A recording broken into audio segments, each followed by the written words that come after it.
for those kind words. We've got, as you heard earlier on, Jacob was educating over 200 students, both primary, secondary, and university. And there's been a Jacob Oulanya Foundation, Education Foundation opened. We've got a contribution from Technology Associates of 10 million towards that foundation to continue educating the children. Dot Services 5 million. MS Faith Mbabazi, Shell 2 million. WAPA 500,000. Rocco Construction 10 million. And in a special way, Honorable Ravirama gave cows to be slaughtered at the burial place as a friend. Honorable Jacob Oulanya, before now I open the debate, had a special friend in the names of Justin Lumumba. Is she in?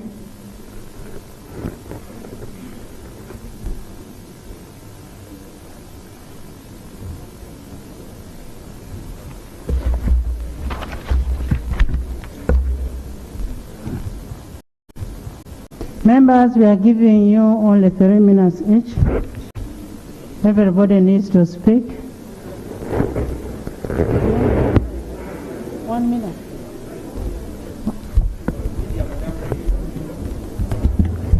I'm 22 minutes. Thank you so much, Right Honorable Speaker. Thank you so much, Right Honorable Speaker. Yes, Honorable Semojo. Madam Speaker, I seek for your indulgence. Of course, some of the colleagues are uncomfortable about procedure, but we are in Parliament, fortunately. I wanted to raise this at the beginning of this session because COVID remains. We are extremely congested with some of our colleagues abandoning masks. And Madam Speaker, the first 5 speakers are all ministers, NRM. I was wondering if you don't use your authority, if the morning session is going to be NRM, we can come back and then allow, because of the way we are seated, Madam Speaker. Honorable Semojo, I am going to open the debate and you will all have to debate. One of the reasons why I've called a special friend to the late Jacob Oulanya. Jacob Oulanya wanted to be a speaker so much. But it is this lady who pushed and made sure that Jacob achieved his dream. That's why I said a special friend. And the fact that she helped Jacob in achieving what he wanted, that's why I'm giving her space to speak, and I will open the debate.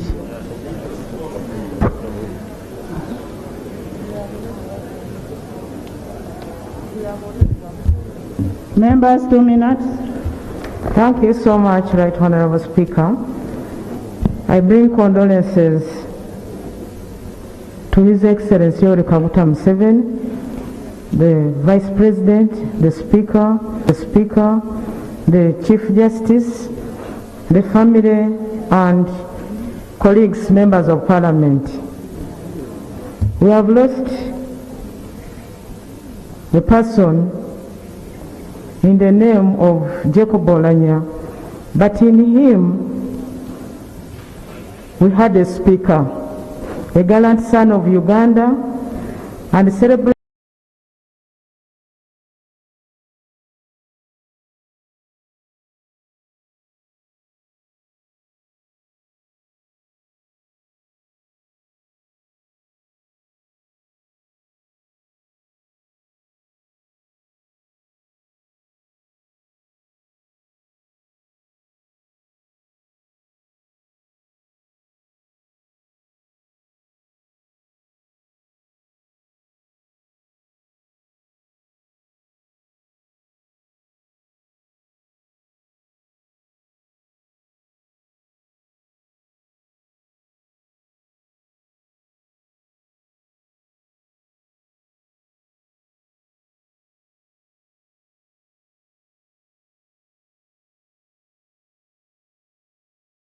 Right Honorable Jacob Oulanya, gave him a platform to serve. He was a legislator of greater admiration, and he was a speaker whose style and service the country has missed. When he would be seated in the chair presiding, I want to say, colleagues, he would give no room, no space for anybody to cause litigation when he was in presiding. He was a man of so many practices who demarcated boundaries between his private life, his family, his work as a professional lawyer, but also as a speaker, and also as, when you observe in terms of leisure, he was so much also attached to the different groups in this country. Allow me in a special way inform you that Right Honorable Jacob Oulanya respected a creature called a female. One time we were in a meeting, and it was a hot meeting, political discussions, but in that discussion he said, I want to quote him, had you been a fellow female, had you been a fellow male, we would have sorted out this issue, wouldn't have come to this table. But because you are female, I cannot do what I would have done to a fellow man. That humbled me as a person, and I saw a person who had respect for the females. I want to take this opportunity. Pass a message to the males. As we advocate for avoiding domestic violence, let's take the example of Right Honorable Jacob Oulanya, because I saw him and I even cried and broke down. That means he was at pain. I want to take this opportunity also to thank you members for having accorded him the opportunity, but in a special I want to thank the NRM party, especially members of the Central Executive Committee under the leadership of His Excellency Yoweri Kaguta Museveni.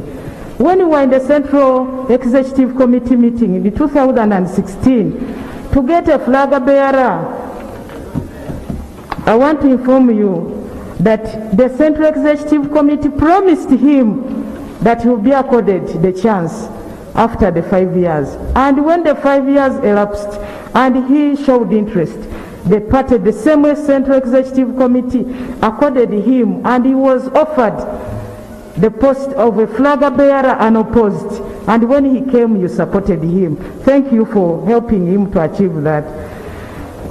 What I want to say about his private life, Right Honorable Jacob Oulanya had a very beautiful, hard-working wife called Dorothy Nangwala Oulanya. Dorothy helped build Right Honorable Jacob Oulanya. I want to pull out one thing. Whenever Right Honorable Jacob Oulanya was to address the public, he would have to rehearse his speech to Dorothy. And Dorothy would tell him, please include this, leave out this, even the gestures. And I want to take this opportunity to ask the spouses to the members of parliament, if you can also add value to your spouse, please do it, so that it's an issue of the family, because you succeed as a family. Even in his poor health, Right Honorable Jacob Oulanya remained strong-willed and with resolute, with Jesus Christ at the center of his life. Members, we may be having big offices, big responsibilities, but we should remember that we have the Creator. To the people of Omoro, I want to thank you for giving us your son to come and serve us. But we also gave him the opportunity as NRM party, but also as parliament, to serve this country, to be known beyond the boundaries of Omoro, but also to be known beyond the boundaries of this country. And also carrying the flag of Uganda so high with a lot of dignity. I want to thank him and thank the Creator. As Vice Chairperson of NRM in Northern Uganda, he, under his era, he mobilized. He is one Vice Chairperson of the region that really mobilized beyond his constituency and beyond his sub-region. He mobilized West Nile, mobilized Acholi, mobilized Lango. And for the first time since NRM came to power, NRM was able to win in those sub-regions because of his leadership. I want to take this opportunity once again to convey my condolences to the family, but also to thank the family for supporting Honorable Jacob Oulanya, but also in a special way to thank all of those who have been supportive to Right Honorable Jacob Oulanya since he lost his wife Dorothy. Fare thee well, Right Honorable Jacob Oulanya. May his soul rest in eternal peace. I thank you. Thank you. In the public gallery we have Dr. Bitex, former MP of Mbarara. Yeah. Then you will have Dr. Deogratias Kiinji, former MP of Bukomansimbi. You are most welcome. Honorable members, the debate is open.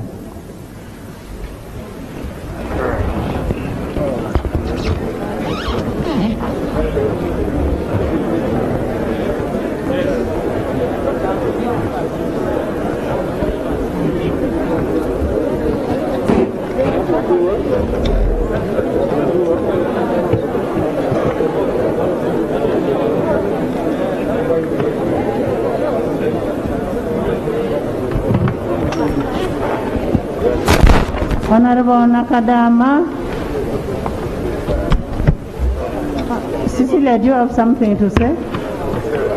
Right Honorable Speaker,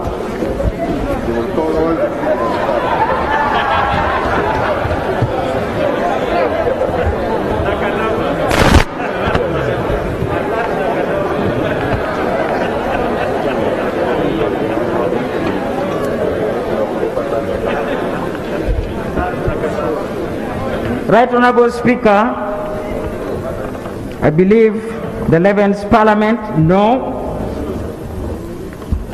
that I was always referred to as Oulanya's mother.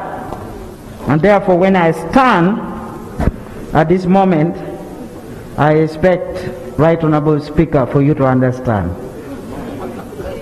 Right Honorable Speaker, I want to pay my condolences to His Excellency the President, to you.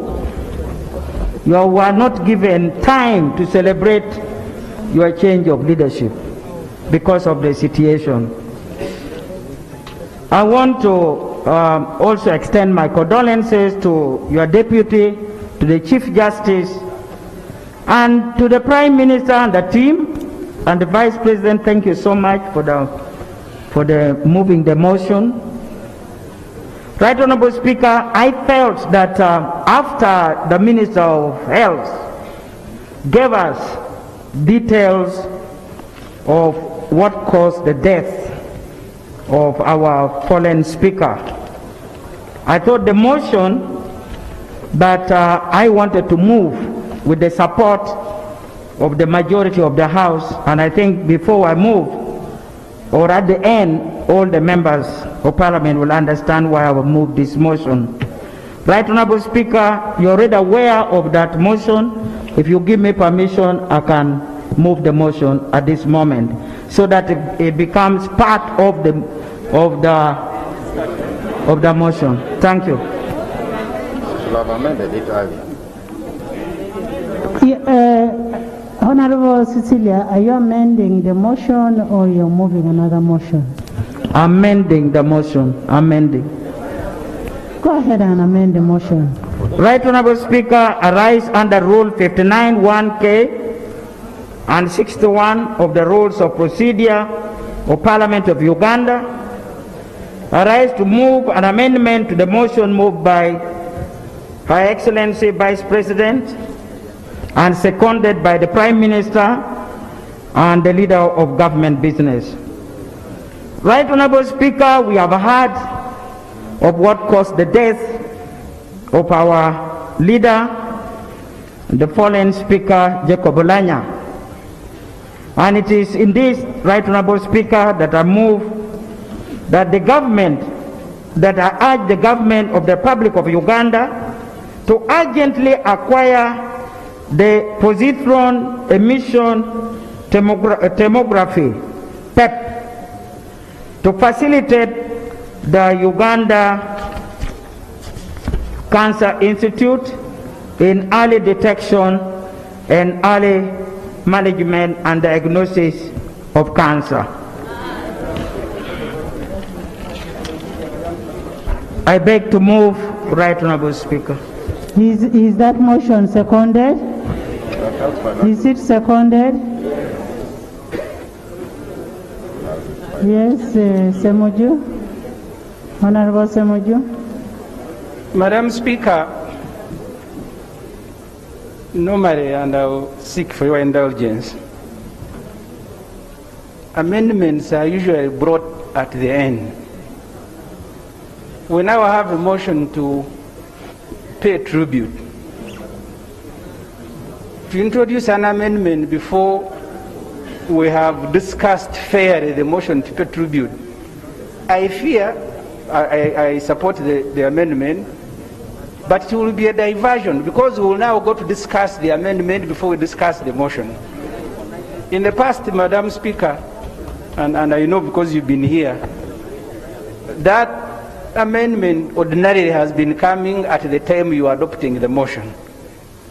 But start with both. I am sorry, maybe my other colleagues have a lot of capacity, but I know my capacity, I'll have problems discussing two motions at the same time.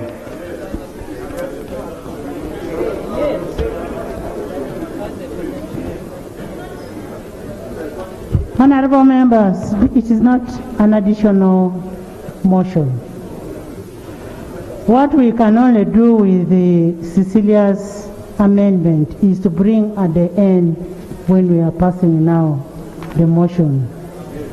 That's what we can do. We can bring your amendment as one of the prayers.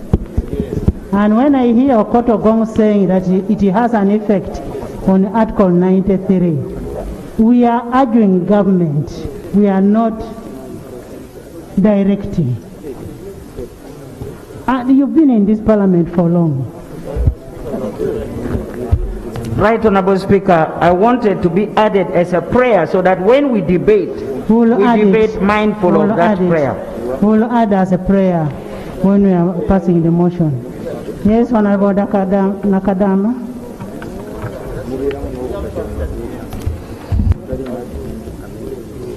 Right Honorable Speaker, members of Parliament,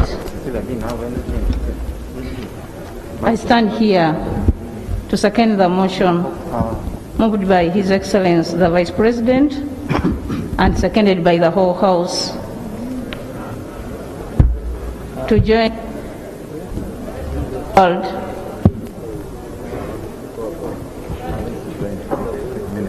Please switch on.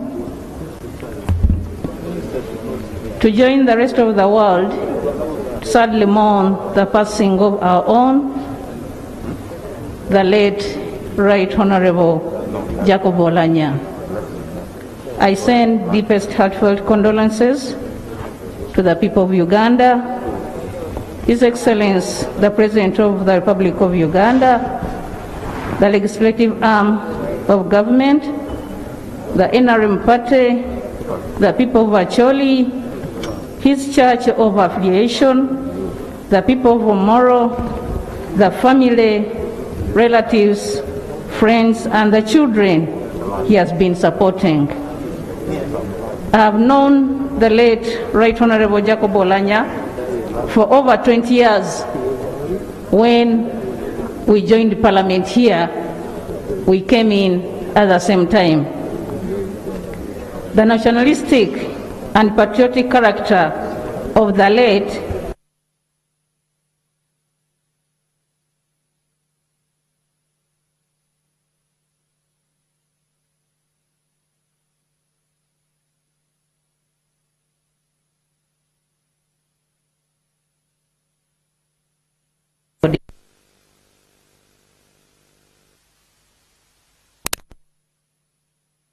an agenda of leaving no one behind.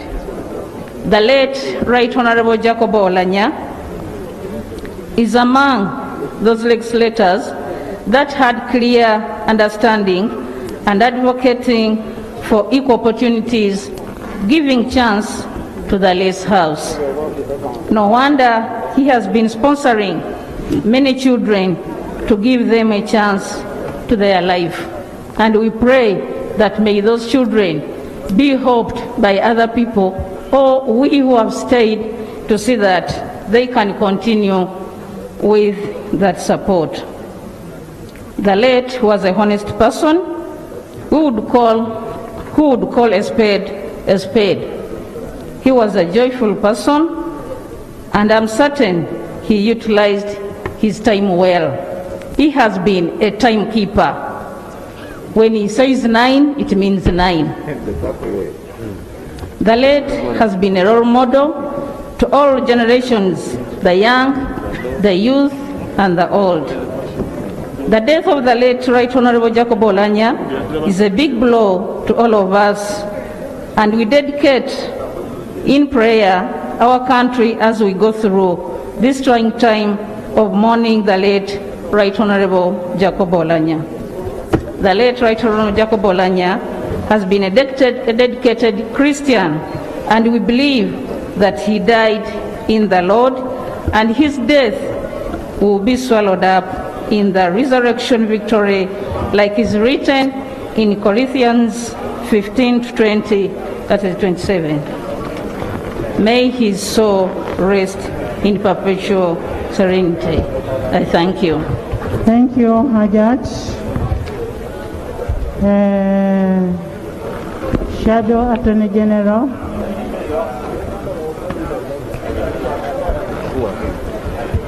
Honorable members, because of the congestion, when you finish speaking, if you feel you can go and sit in the lobby, you can go.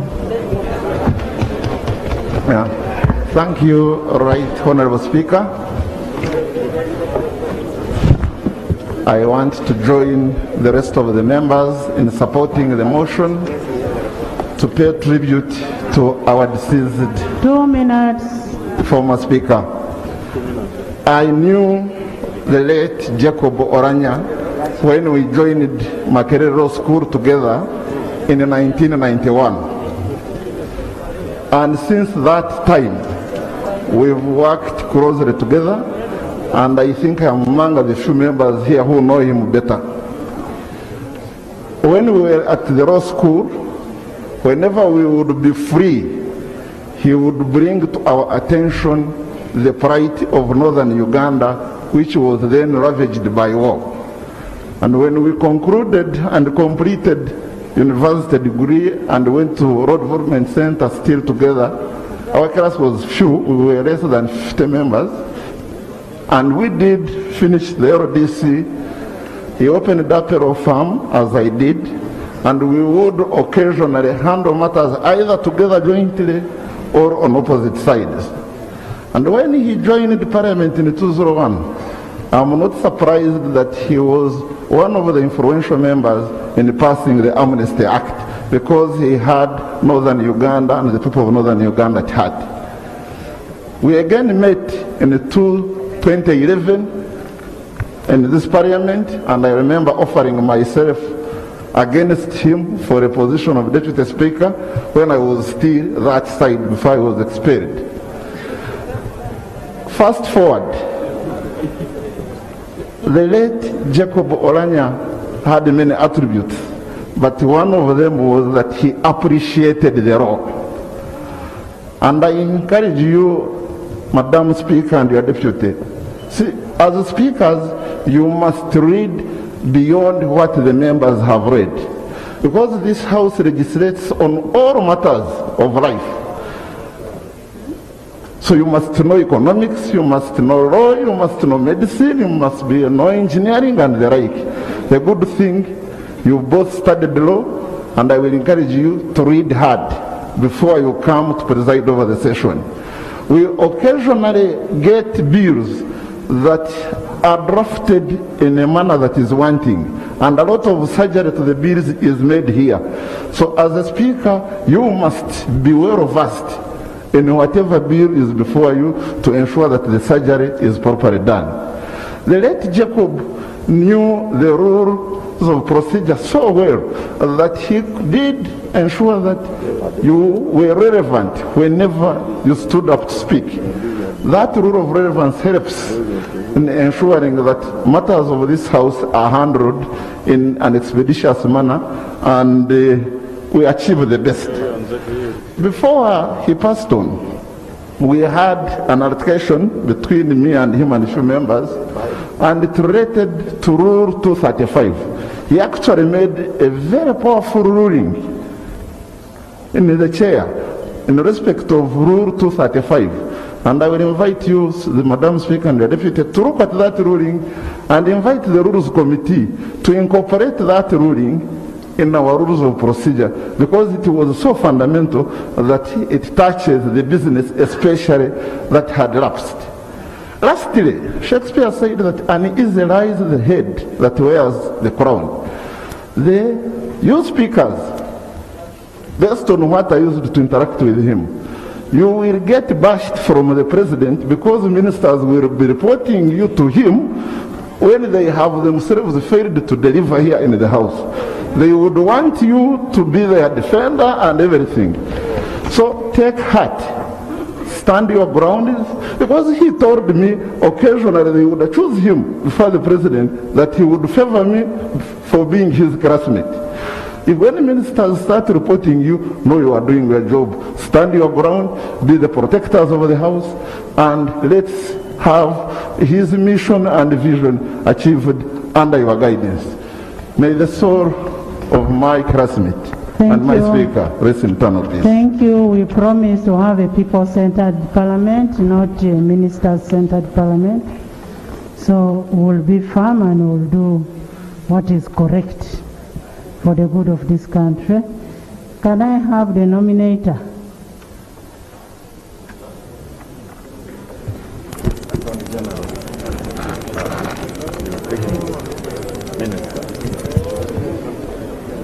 Right Honorable Speaker,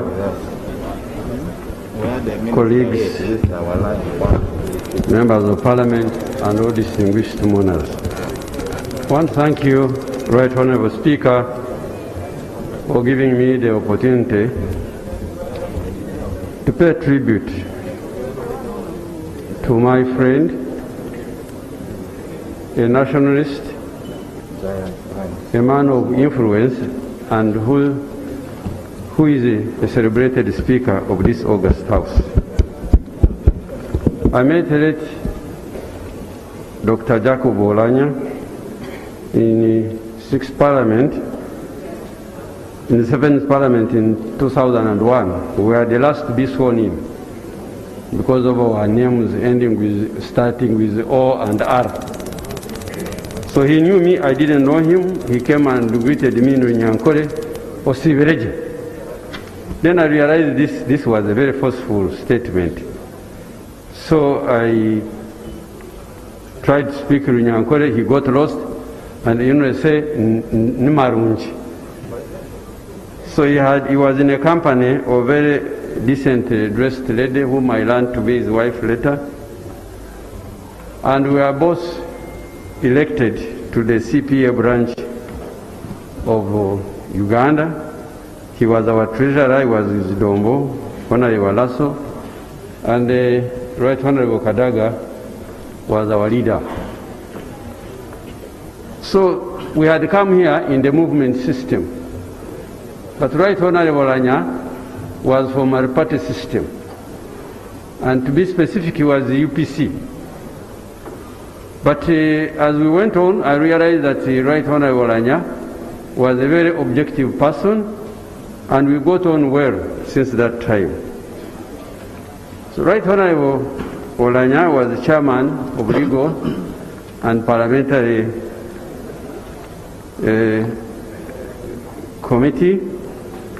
And during that time, there was a controversial constitutional amendment And Right Honorable Oulanya, majority of the committee was for the amendment, and although he did not agree with the amendment, he supported and brought the report of the majority. So it distinguished him as a person who was really dependable. Right Honorable Oulanya was a dependable personality. He knew the law and he knew when to apply it. When he sat in the chair, you would feel that the chair is sitting in the chair. Right Honorable Oulanya was fair, was very rational, and that's why he pulled all of us to his side. Right Honorable Oulanya was a nationalist. It is also should be known that actually he demonstrated it by actually marrying from another region. If you consider most of his friends here in this house, and those who are outside, and the clerk who is presiding over this table, Right Honorable Oulanya, most of his friends were non-Acholis. So Right Honorable Oulanya was God-fearing. He always insisted on prayers before you did anything. And I'm quite very sure that Right Honorable Oulanya is with the Lord. And I know for sure before he left he committed his life to Jesus Christ. He was a man of influence. And his influence was wide. But it's not the width of this influence. It's that he dealt with every group of people and in depth. It is this depth that has united all us even after his death. When we are coming from Entebbe, you saw many young men and children lining out to take pictures of the body of our speaker returning home. So really, we should learn something from the life of late Jacob Oulanya. The legacy he has left should be emulated.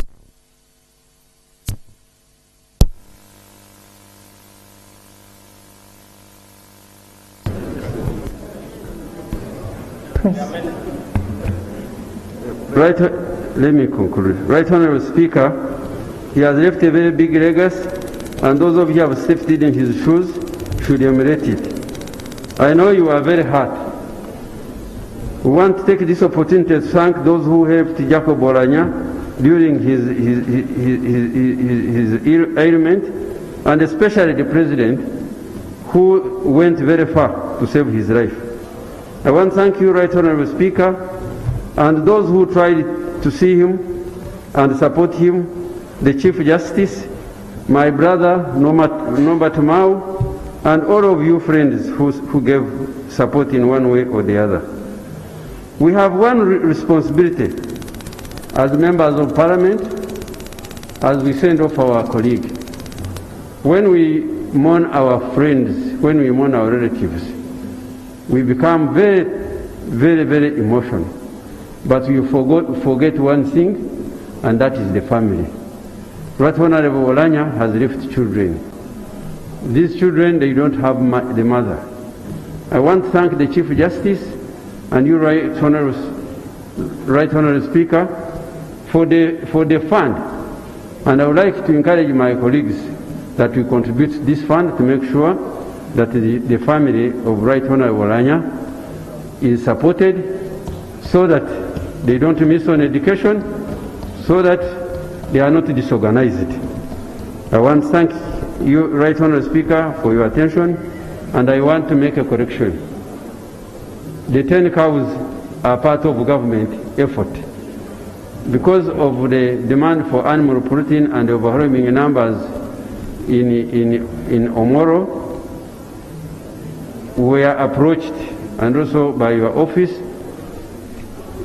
and because of quarantine restriction in the neighborhood areas, we have a ranch in Aswa, and the board made a special sitting, and they offered 10 cows, which I communicated to the organizing committee and your office, Right Honorable Speaker. May the soul of my friend A brother, Right Honorable Oulanya, rest in perfect peace. Thank you. Thank you so much. Once again in the public gallery, VIP gallery, we have Honorable David Migereko, former minister. Daudi, you're most welcome. Honorable Nakaunde Sarah, former MP. Honorable Okello Anthony, former MP.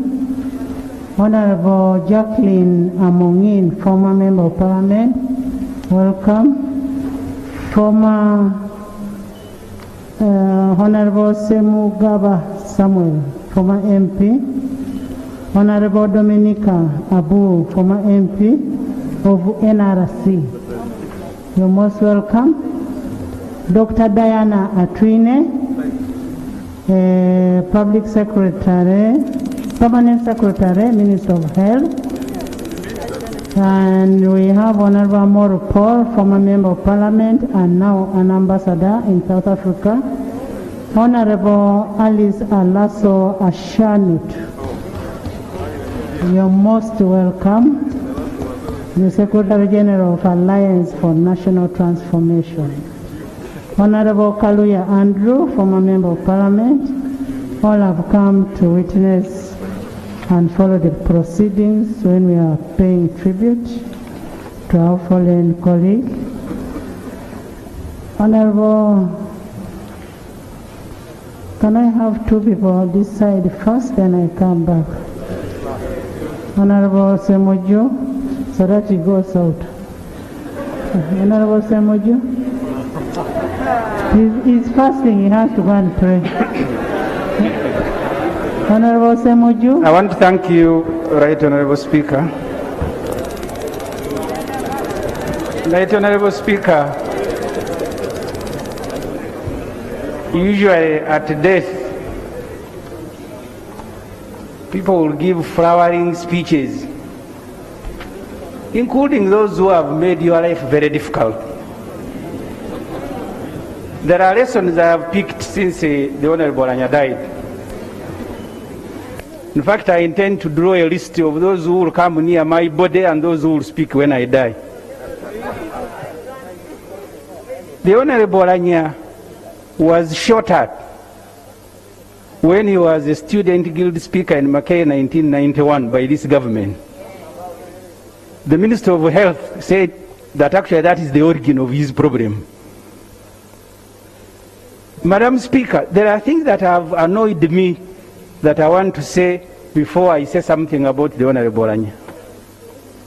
First, the mishandling of his death.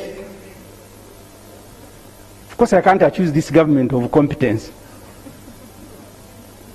because you needed to explain to the public what it means to accord someone a state funeral.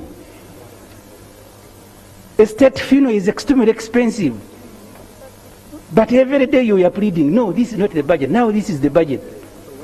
I'll give you an example. On Friday will be public holiday. If you look at the money we collect, even as URA, it means we'll lose more than 60 billion shilling on Friday. But because of the incompetence, you focus the whole country of discussing 1.8 billion shilling, scandalizing the Honorable Oulanya. But I also want to caution, especially colleagues on this side.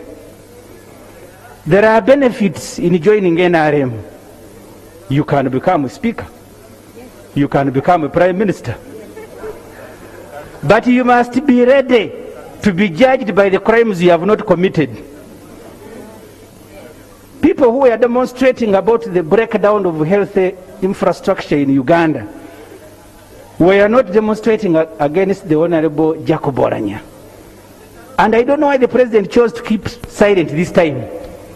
Because one of the monumental stories when I was a journalist at Daily Monitor, the very first person to be flown for treatment in Germany was President's daughter, Natasha. The presidential jet eventually became an air ambulance, taking the Honorable Nobo Mayombo, taking the Honorable former Speaker. But the President, when they were harassing a dead Oulanya, kept quiet. I don't know why, but when we wrote about the daughter, the following day he was in all the papers explaining why it is important to fly people out. This government, you need to learn. I have said these things. One of the philosophers said, and you'll forgive me if you are annoyed by what he said, I am only reminding you. He was against bringing extremely very ordinary people into high positions because they are going to be overwhelmed by power.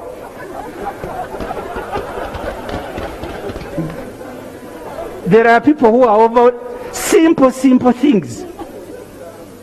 The budget of this parliament is about 600 billion shilling, which means every day we sit is about 1 billion. We have not sat for 3 weeks. Do you want to blame Oulanya for that expense? But they all kept quiet. They were there fidgeting. Madam Speaker, let me speak about Oulanya, having made those 2 points. The first time I met Oulanya, As you speak about Oulanya, the next speakers, when you stand up, speak what you think Oulanya would love to hear. Oulanya was a very peaceful man. Let's for now speak out, politics aside. Let's talk about our leader who is lying here. What he would love to hear. I thought that he would be happy when people are explaining the things that have happened since his death. People demonstrating. One thing you should Finally, know, Madam Speaker. Honorable Semuju, one thing you should know, you have a very able parliament and we are handling everything. We don't have any emergency or whatever. Everything is moving according to program.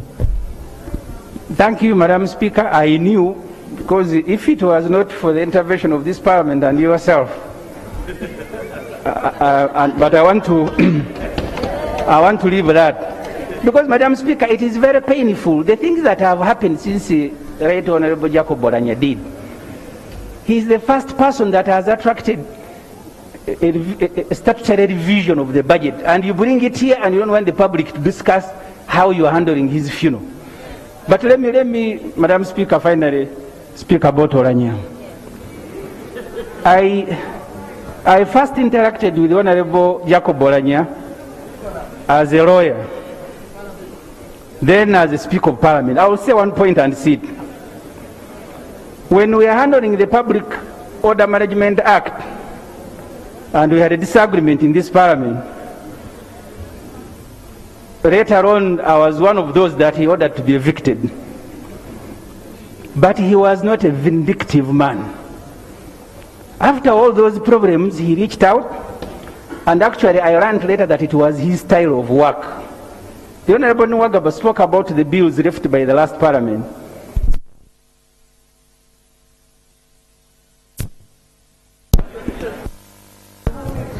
Dr. Lulume? Dr. Lulume?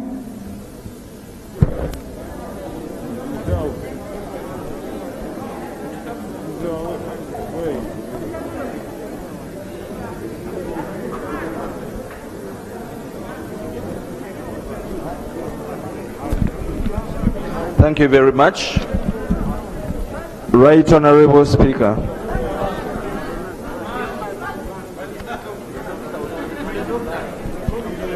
Thank you very much, Right Honorable Speaker.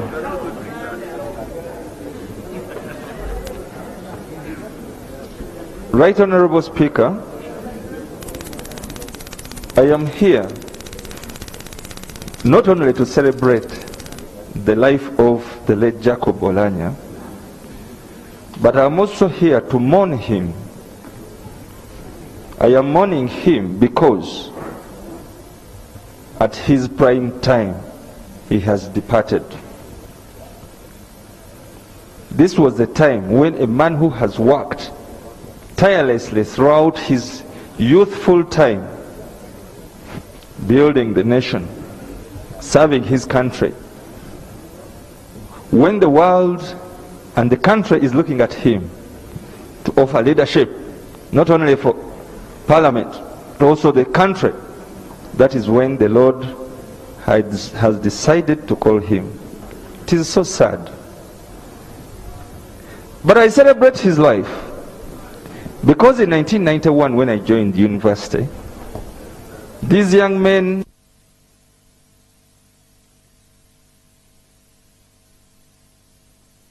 just starting. They had made history at Makerere University, and his cohort included Honorable Nobert.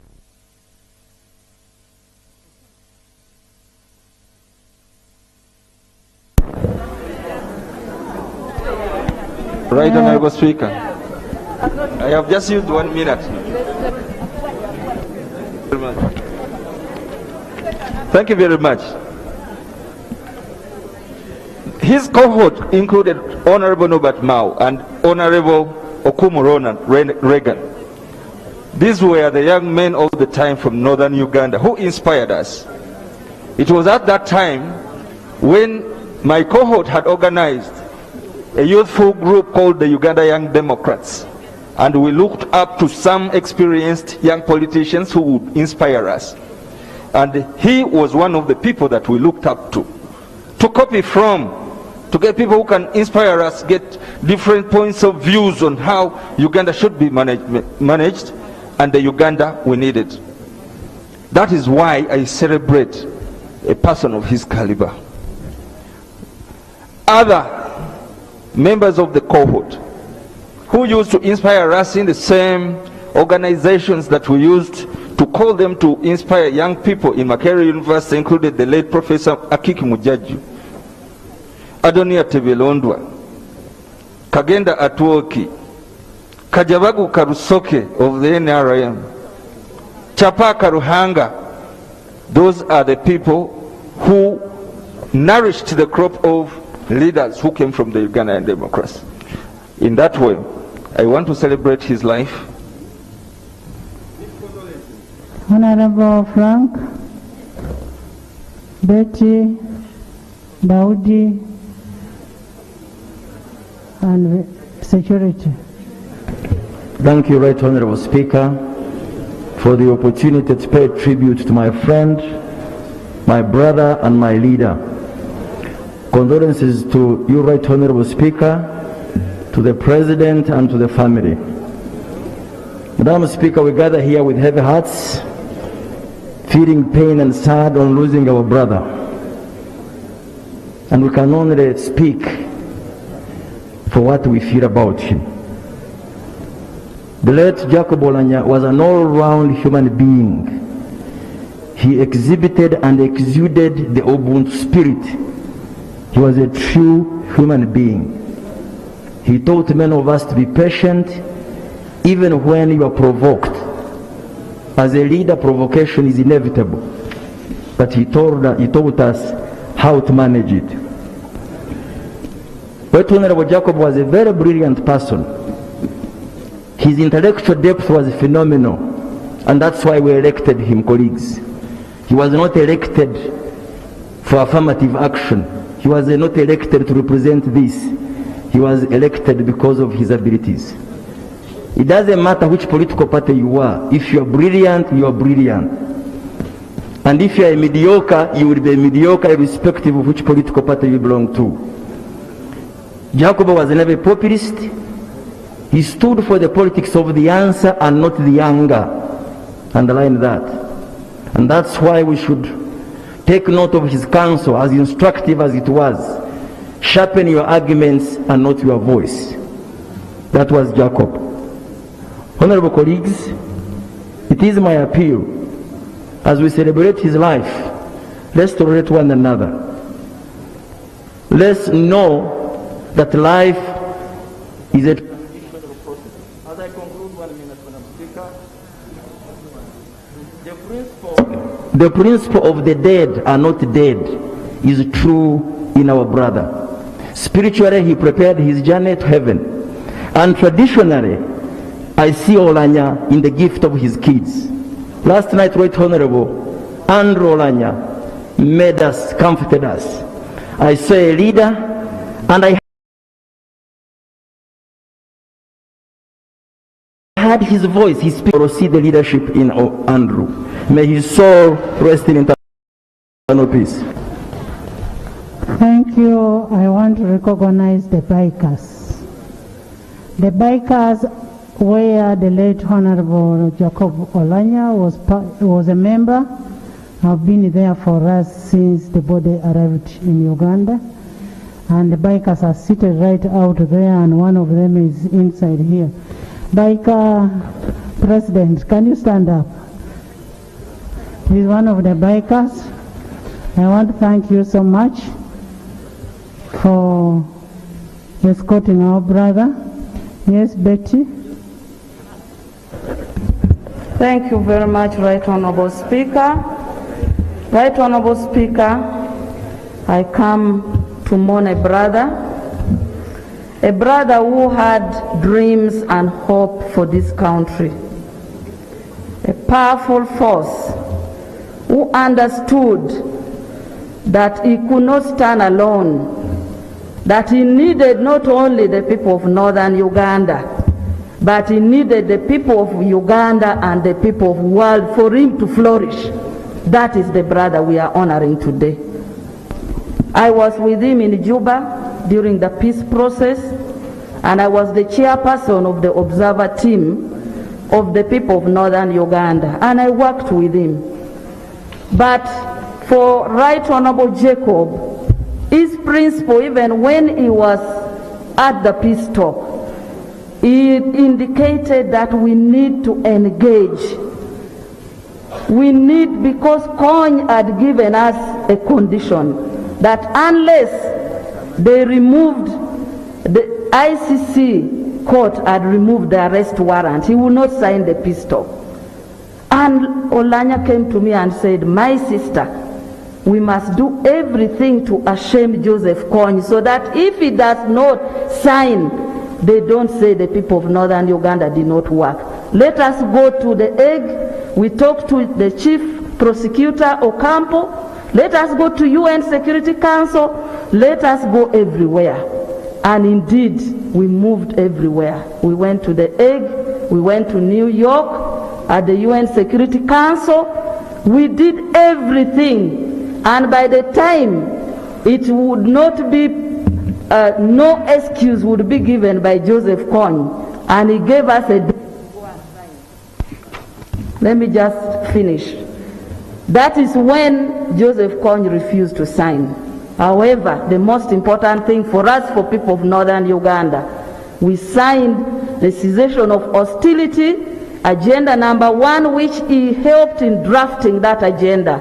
And with that agenda, the soldiers and all the rebel groups were moved from northern Uganda to Owinyikibul in southern Sudan, and that was the beginning of peace in northern Uganda up to now. My brother, I want to say, history will reward your accomplishments, reward you for what you have done. Generations to come will reap the contribution, accomplishment that you made for this country. Rest in peace. Thank you, Betty. Daudi. Members, you're all going to speak. The whole day is dedicated to Jacob.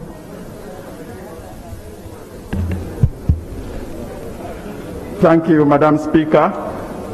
I want to extend my condolences to the people of Uganda, to you, the Chief Justice, the Deputy Speaker and colleagues, upon the death of our dear brother, friend and Speaker. Jacob was an effective and courageous Deputy Speaker and Speaker who instilled in us discipline of time management, the virtues of patience and respect, and mentored many to become better legislators.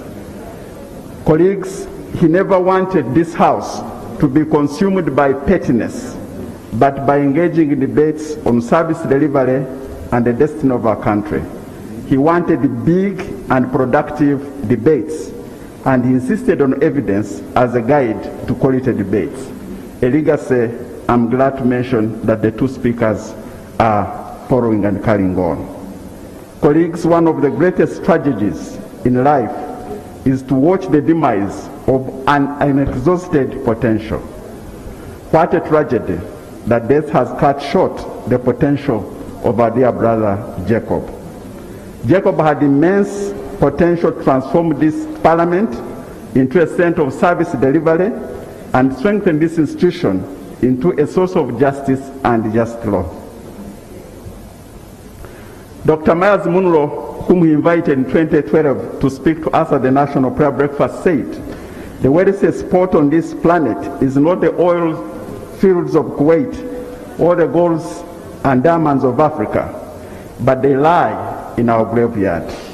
The dreams that never came to pass and the purposes that never fulfilled." Right, Honorable Jacob? Just 1 minute of bringing parties in this house together in defense of our democracy. He believed that nothing should divide us because we, the people, had a common history and destiny. You remember when he won the speakership in May 2021, he said, "Ribo and Teko," that unity is strength. So this is the potential that we will bury on Friday in Omoro. Colleagues, it is painful to go through this experience.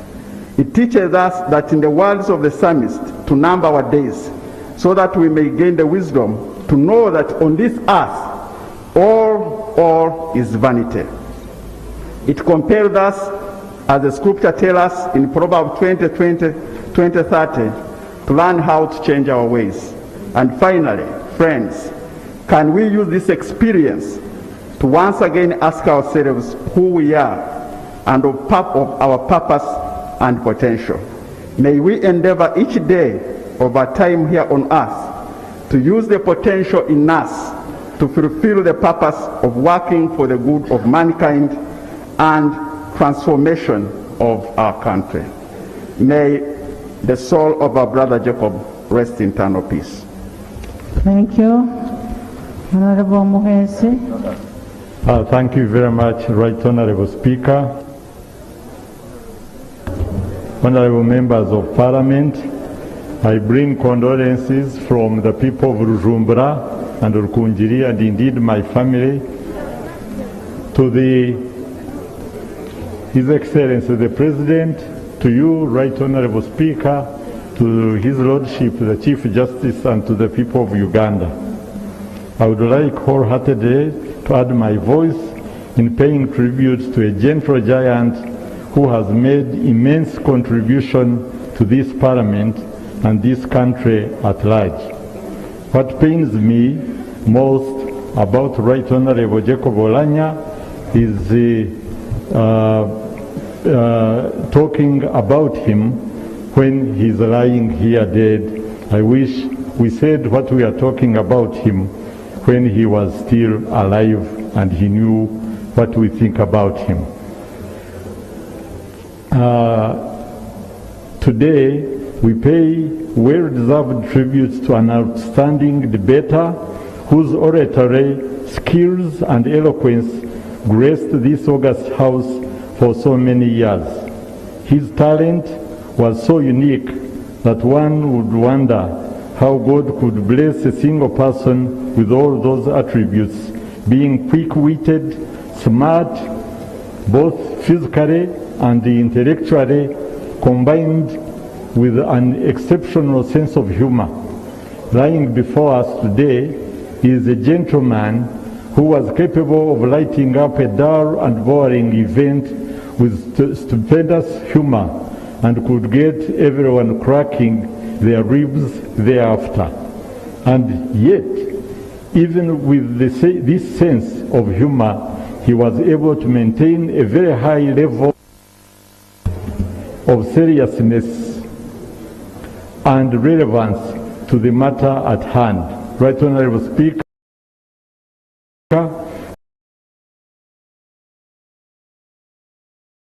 that the late Jacob Oulanya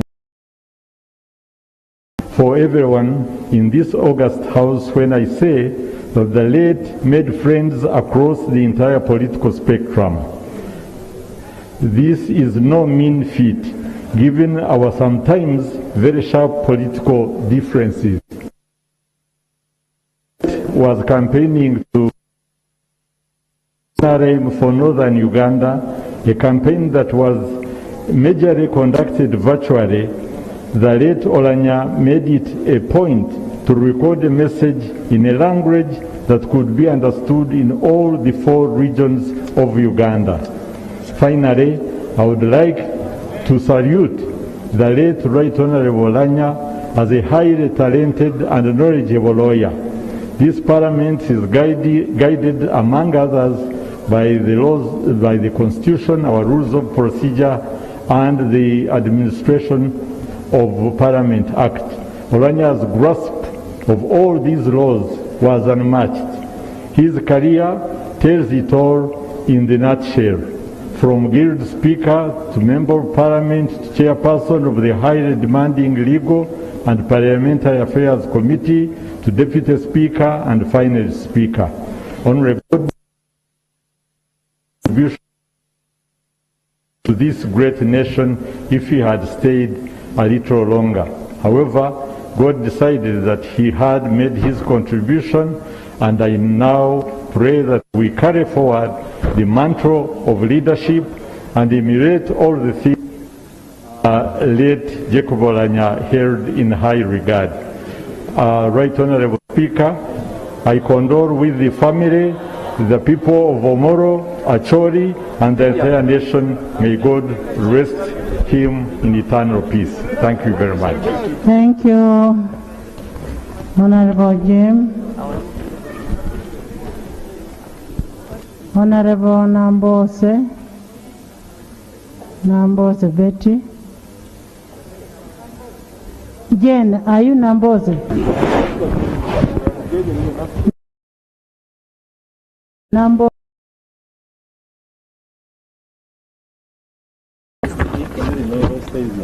All of you are going to speak. Akelo Lucy Katuntu.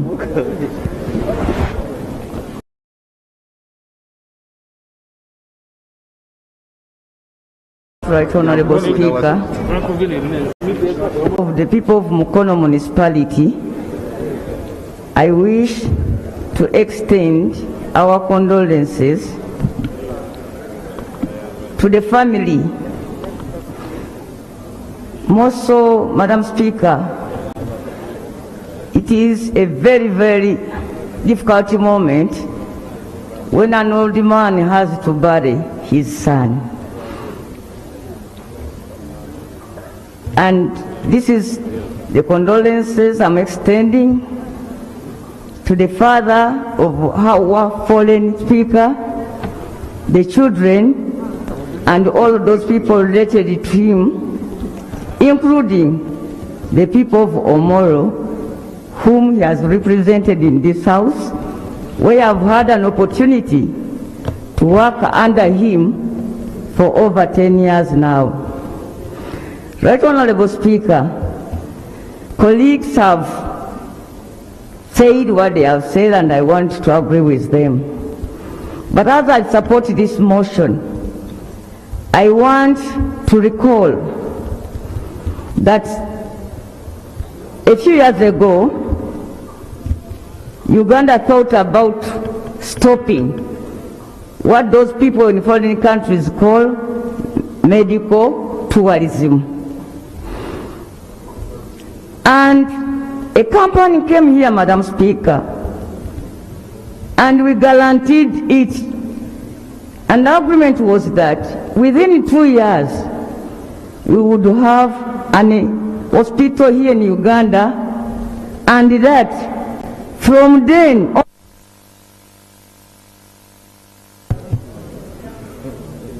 Madam Speaker, from then onwards, we shall stop taking our own or even ourselves for treatment abroad. The last thing I heard about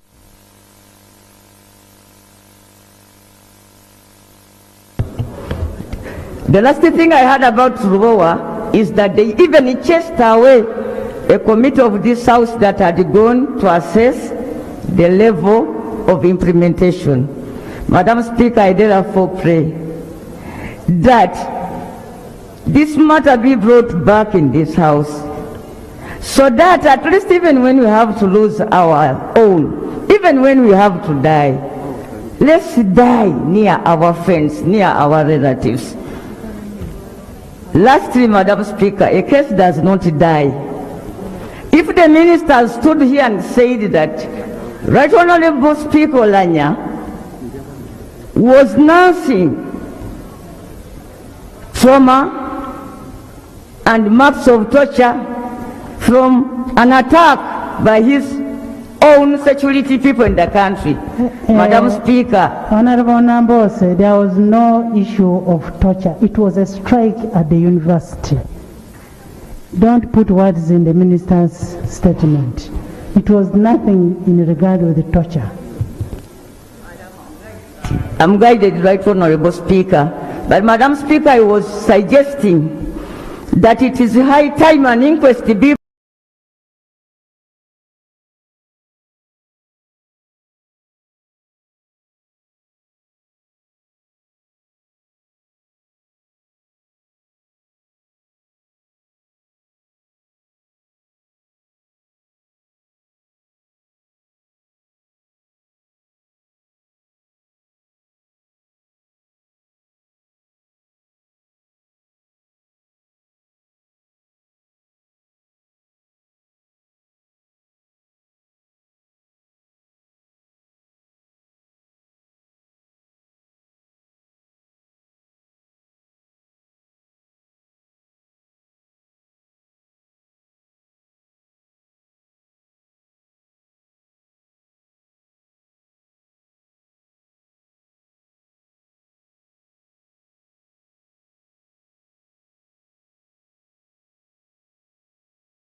Return your order with ease and convenience free of charge. Terms and conditions apply. Jumia, your everyday delivered.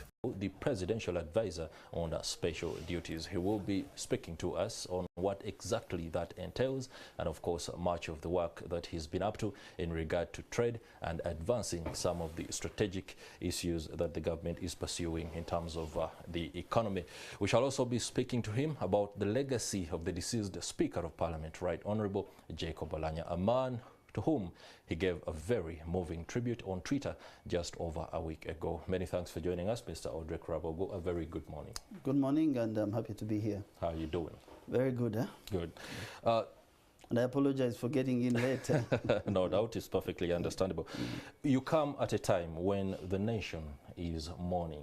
It's a very somber period for Uganda following the demise of the Speaker of Parliament, Right Honorable Jacob Oulanya. I want to start with what is your take on the man's legacy? Okay, I came to university just about a year when Jacob and his generation, I think we were getting to second or third year, I think second year. Okay. And I didn't get to know Jacob a little bit more till about 1996. And I can tell you in politics and in any form of leadership, a thing called provocation, when someone provokes you, pushes you to take a stand, often trips people. When I remember Jacob, I'm not a very good football fan, but I remember the World Cup of 2006. Okay.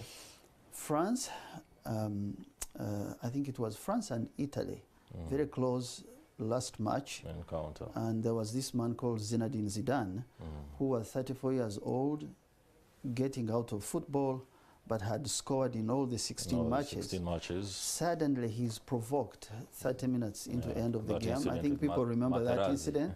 Yes, Marco Materazzi, and France loses, and Zinedine Zidane is sent off the pitch and his career ends.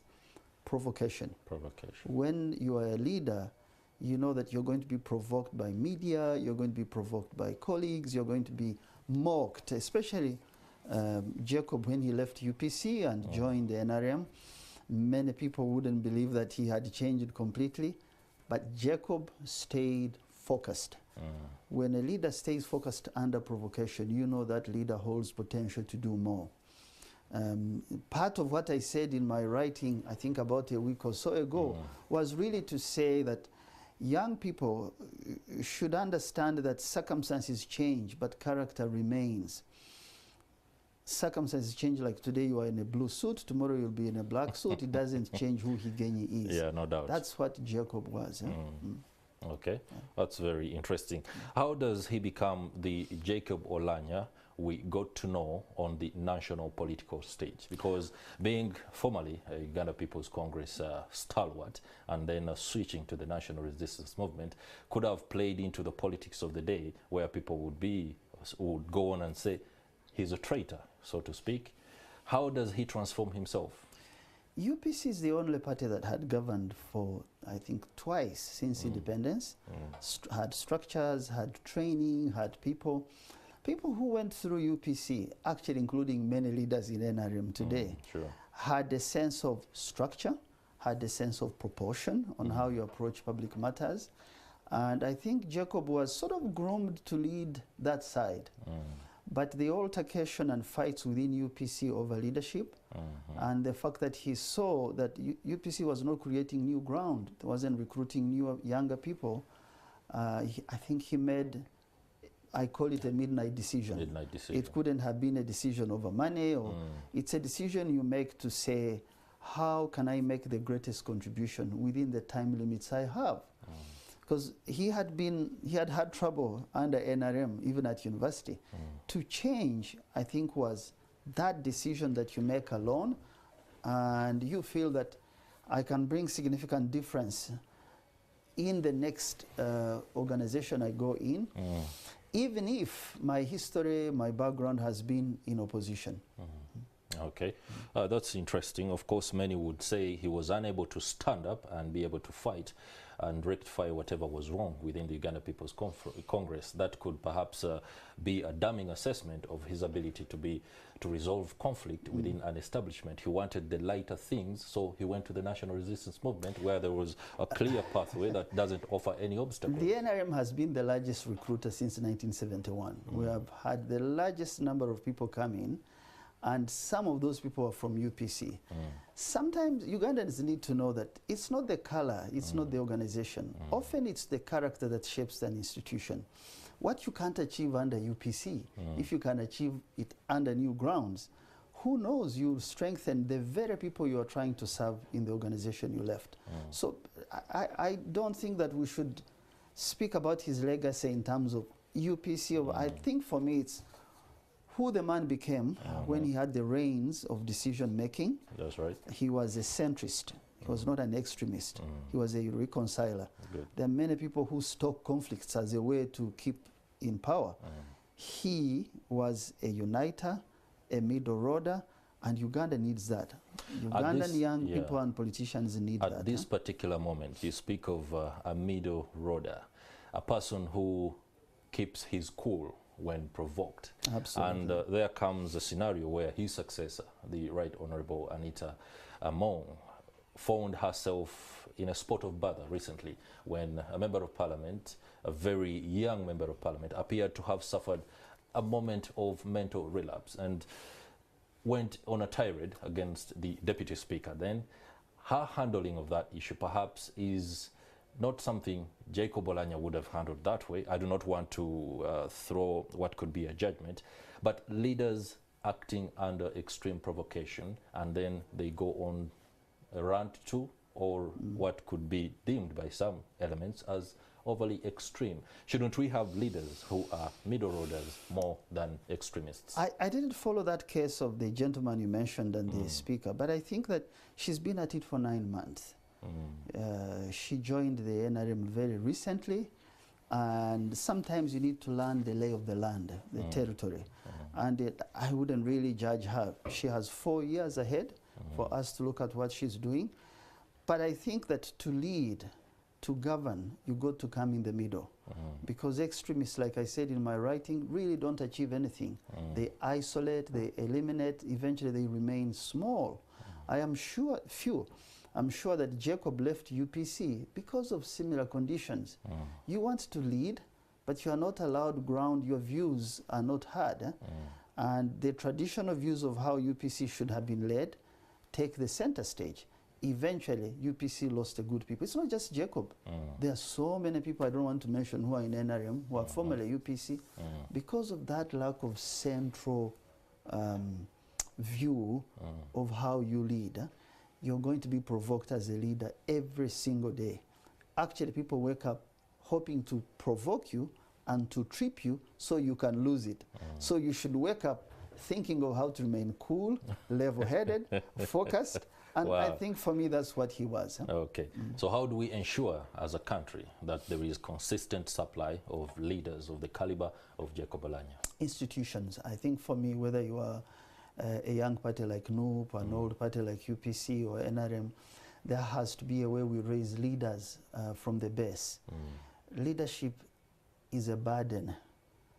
If you find burdenless leaders who occupy positions simply because it's cool to have a good car, to have sirens, this is not very attractive to a young country that needs grow its economy. You need to raise leaders from a district level, you're a party, old or young, and ensure that there are institutions to restrain bad leaders, because some of the developed countries have bad, old, young, riotous leaders, but institutions restrain them to govern within a modicum of peace and achieve what's important for the greater good of the country. That's what we need to do. Okay. So speaking of the greater good of the country, Makerere University, where Jacob Oulanya went, and of course many of his peers, including yourself, has come under intense scrutiny on what could be the failure to consistently churn out leaders who emerge as strong and steadfast as Jacob Oulanya. Is there any concerted effort? Makerere reflects the country. It's just like you say, if you criticize parliament or criticize government, we are products of the cultural constraints we come from. Makerere University students, at my time, you really needed to study, to debate, to compete on an idea level. Today's universities, probably young people are attracted to the material side of the world, and who's big. I mean, we used to have them even at our time. But you spend significant time following leaders, reading, studying systems, trying to make a difference when you took to the microphone to seek election or to debate anything.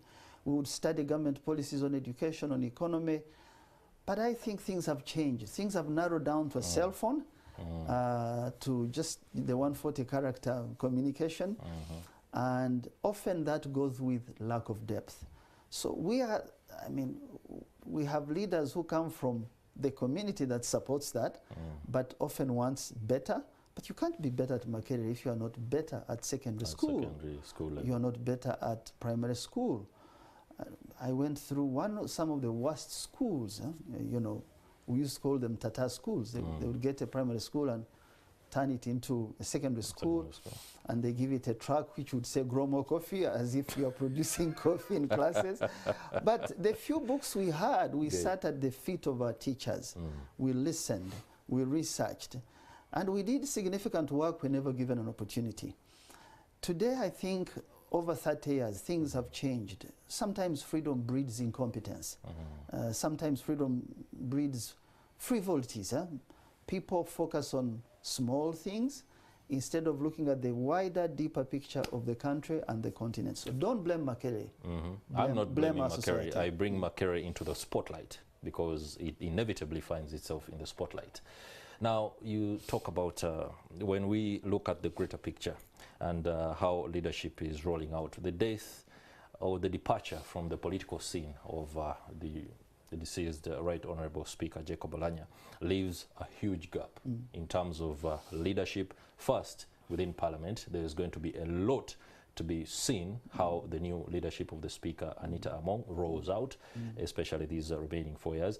We also have a gap that has been left, the Vice Chairperson for the National Resistance Movement within Northern Uganda.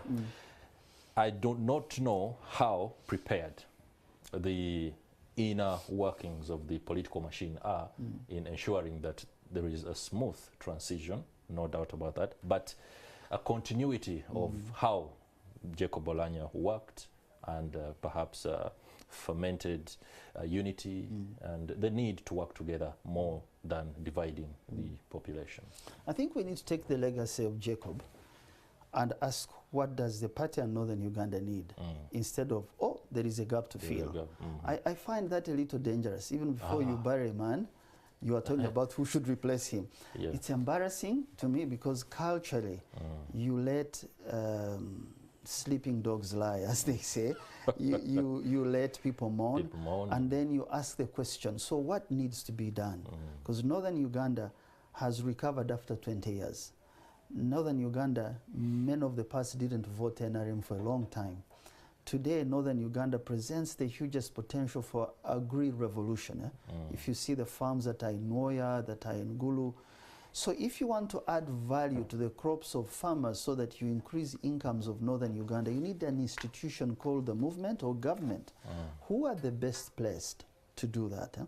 I think the party has to do some soul searching, because Jacob was energy, was drive, was a good speaker, was very inspirational. You don't want to measure people by that, because sometimes people are less charismatic but strong on delivery.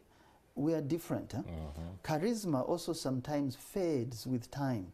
It doesn't mean that if I am, very driven, I'll keep that way. I have seen very dull leaders in terms of speaking, but they actually deliver on the agenda. So shouldn't a leader have a holistic trait of abilities? You won't find 90% in a human being. God creates us with specific, He embeds us with specific capabilities. Among them, you have the best. So you need to strengthen the best. He was good at encouraging people, uniting, and reaching out. But if you get someone who is good at institution building, who is good at helping people come out of poverty, strengthen the relationship with Northern Uganda and the greater country, hey, they don't have to be charismatic in terms of speech, but they can deliver. But the question for me, let's start with what needs to be done for the party. Good. Because it's a party 37 years in government. It needs younger, smarter, fresher people standing on the shoulders of older people. Then we can look for replacement. Let's keep it right there. What needs to be done? You are advisor to the president on special duties. You will briefly delve into what special duties are. Right now, the president needs advice on how the country moves forward, and of course, much on what's happening within the political economy. How and what are you advising the president on? The president really asked me to do the things I was already doing privately, because I'm a businessman, I'm a farmer, I process milk, I try to export. And my focus has been enterprises for young people. I really believe that nobody gave me a job. People helped me to see opportunity, and I turned this opportunity into the small to medium businesses we have. So the thing I'm focused on now is to bring unity between the private sector exporters and public institutions so that we can double our revenue. Our balance sheet doesn't look good as a country. We were at $6.2 billion before Corona hit us. That's right. We have regressed by $1 billion. Tourism alone has gone from $1.6 billion to around $700 million. Those are jobs lost. We closed the country because of Corona. Bars, we have 85,000 bars, alcohol bars across the country. 85,000. Each employing a minimum of 2 people. Think about, that's about 200,000 jobs locked for 2 years. We don't create enough jobs. The economy is not structured strongly to create jobs because it doesn't manufacture a lot. But if we export more, if we clean the process of, for example, phytosanitary standards for fruits and vegetables, the market for fruits and vegetables is about 66 billion euros. Uganda does only $40 million. That's a mega So we need to speak to Kayunga, Masaka, pineapples, create a clean process for dealing with phytosanitary standards, food safety. You are using too many chemicals, you are getting interceptions. Even the markets you've opened up as a country, you can't feed them because of poor standards. This for me bothers me. Okay. Let me just give you one statistic on this. Yeah. Simply, in the year 2017, there were 84 interceptions. Interceptions mean that you sent a batch of fruits, vegetables, or maize out of the country. 84 interceptions of what Uganda was taking out as products. Before Corona hit, I think, no, 2020, those interceptions had gone to 170. It's equivalent to the loss of $100 million to the country. $100 million, Higenyi, is the budget for Chigezi, Ankole, all those districts. All those districts. Now, when people focus on politics, on positions, on replacing this one, my heart just goes down. Because whether you replace Jacob now or not, you have interceptions and you are losing $100 million, and exporters who bring in the revenue really are on one side and government is on the other side. Good. My role is to remove the silos, is to bring honest conversation about what needs to be done in our exports so that we can do substitution of imports which are taking out a lot of our revenue. Good. That's what I'm helping the president and the country achieve. And that puts you at the intersection between public policy and entrepreneurial advocacy. Absolutely. I do not know how you are managing to leverage on both sides. I remember there was a time when your political arm grew a little longer. You wanted to become a top leader within the national resistance movement, something that pitted you against one of the historicals. Very strangely, people remember. Major Charlie Goose. People remember. How are you playing that as a person who sits at the intersection of all these? My brother, let me tell you, even then when I run, you don't run unless you have a just cause. You don't run unless you have a message. I run in the party to really strengthen the party to deal with these things that I'm trying to handle today. It's not search for a position. Because those my elders, I respect them, I work with them. But I recognize that the country must move on. And the country to move on needs serious, committed people who have history, but who are also connected to the private sector. So the intersection I stand in, because I export milk. One of our businesses sells milk. That's right. I know what it means to take a full container of milk to the border and you are stopped for 2 weeks. You cannot buy milk from farmers. You cannot pay salaries. You cannot pay electricity. The best way to help people like me and many others who are trying to export is to remove the bottlenecks, is to speak honestly and directly to commissioners, directors. You know, they are very important people in these ministries you never see. Yeah, sure. They hold they hold the key to some of the decisions that are made. If you don't get a stamp, a certificate to export from a commissioner, it doesn't matter, you can dance on a needle. Now, but you can try and say this commissioner is very bad. Should we get to the point where good people who mean good for Uganda have to dance on a needle to get through anything? No, I think for me what I find interesting is that there is less honest conversation between us as people, even as Ugandans. We don't say the problem is interceptions and loss of money. We say it is because my brother is not in government. Your brother can be in government, but that won't change the certificate that is forged on Kampala Road for you to export chickens, and that interception stops your chicken meat from being exported to a country. It doesn't matter whether DRC joined yesterday or Kenya, they both need your standards to be clear for you to be competitive as a country and create jobs for young people. So that intersection for me is interesting. Good. And I want to strengthen it and see what we can achieve. As we shift gears and delve into the import substitution strategy as one of the aspects that you are pushing, I would like you to take me through, because I get confused when Audrey Karabogo laments. Audrey Karabogo stands, like we said before, in a place where he's able to not influence, but shape what could be public policy. If you are lamenting about the fact that commissioners or anybody within who has the power could find himself in a position where they are not supporting or ensuring that something goes on, the average Ugandan out there, aren't they going to cry? You know? How do you intend to rectify this? Very good question. I hear you very well. There is a sense of powerlessness. That's how I call it, among many of our people. A sense of, you know, despondency and giving up. I don't do that. Okay. You started with the question of you had a long arm in politics. My going into politics was to not lament. It was to change what I saw that must be changed. And you got your hands burnt. Now, yes, because, you know, politics is sort of illogical. That's what I found out. A shirt is either white or black. Why are you playing games, you know, where they come from. Look at the man and his ideas. Look at what he stands for. Because he will help all of us, regardless of his religion, his family. Nobody chooses where they are born. That's right. Okay, so that's why I call it illogical.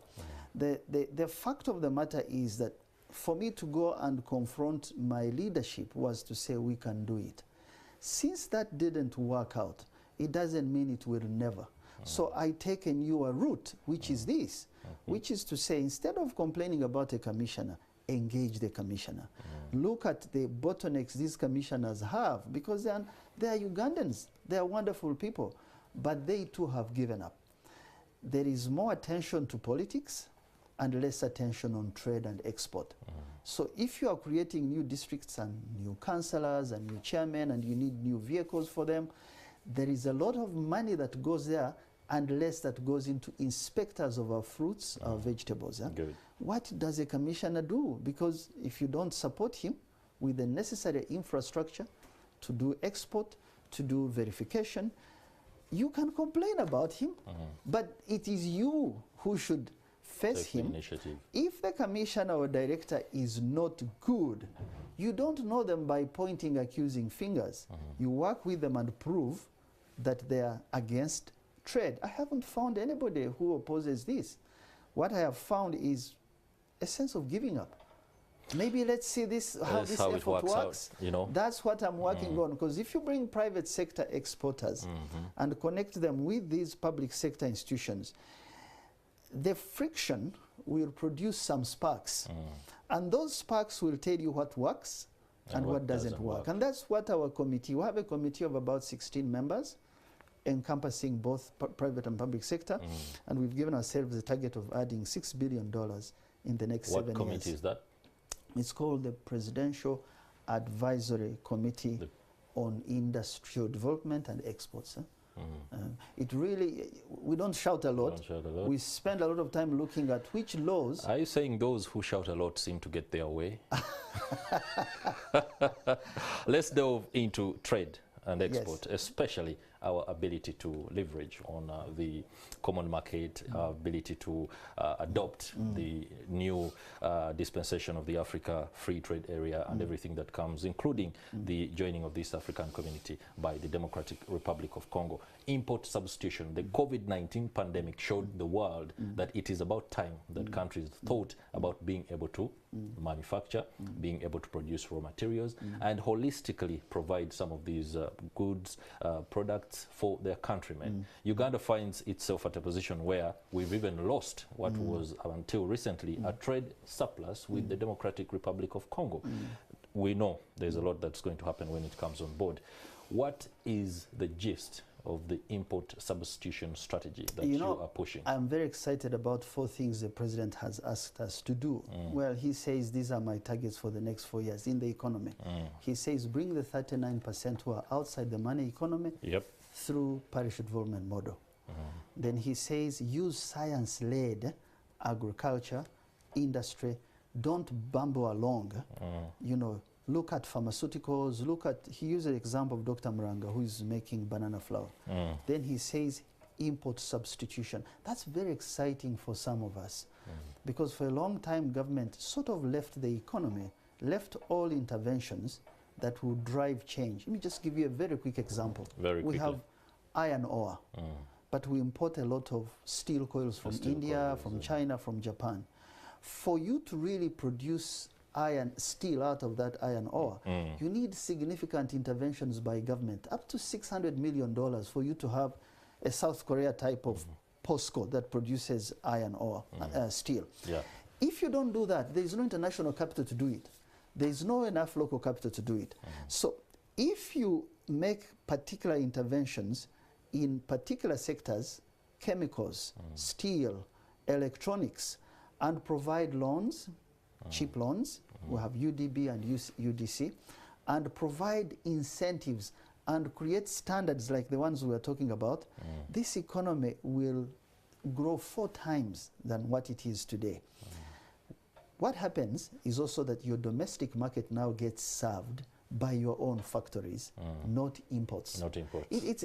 Now, what also happens is that by the domestic market expanding and DRC coming in, it means that the relevant FDI, foreign direct investment, because we have what you call extractive FDI. It goes in oil, it goes in minerals. But we want FDI in pharmaceuticals, in agri-value solutions. The one that reinforces the domestic market. That can only come if you do import substitution, because international companies will see that the market is expanding. You go ask yourself why you don't have Intel and Microsoft as investors here. It's because your education system, because your market is all small.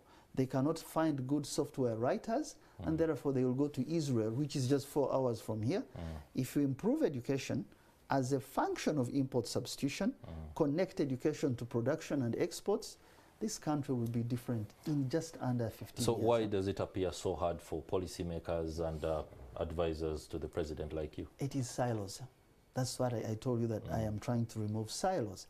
It is having an honest conversation. Do you see the tie I'm wearing? I would have walked in here with yellow. I'm just trying to say, I am a public servant now.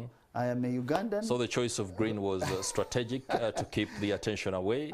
Absolutely, just so that people understand that when you are serving the country, it's not the color you are in. It is the greater good. It is the jobs of young people that bother me. That's why I'm in this. Okay. Yeah, let's quickly speak to the individual out there at the grassroots level. For example, in Butaleja district, we do a lot of rice farming. I know.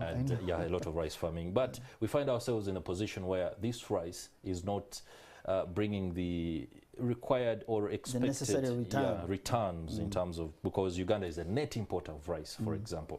Recently we had a few disruptions coming as a result of apparent supply chain bottlenecks that were brought about by the COVID-19 pandemic and exacerbated by the Ukraine-Russia conflict. I do not know how best this approach that you're pursuing or pushing with the committee, the advisory committee to the president, are these traditional, local initiatives part of this? And if they are, could you take us through the how and the where these interventions are rolling out? The rice not returning, giving a good return to a farmer is because, first of all, it's small scale. So you cannot scale it. You don't have economies of scale. There are too many small farmers in the industry with zero standard. And zero standard means that you cannot aggregate and add value and fight Pakistan rice importation. That's right. So when you take the parish involvement model, it is saying we give money to farmers so that they can improve inputs. Remember, the inputs now have gone up. Fertilizer is like 300% increase. How will a good farmer who wants to grow rice do? So PDM, or parish involvement model, puts money at this level. Our export strategy picks this aggregated, stored farmer rice from Butaleja and finds a good market in DRC. If you know how much DRC imports in eggs, just give you speak of rice, but talk about eggs, which doesn't need a lot of land. The other day, an official from Uganda Manufacturers Association was telling us there is an enormous market for poultry meats in the Democratic Republic of Congo. A tray of eggs is about 9,000 shillings here. It's $5.50 in Kinshasa.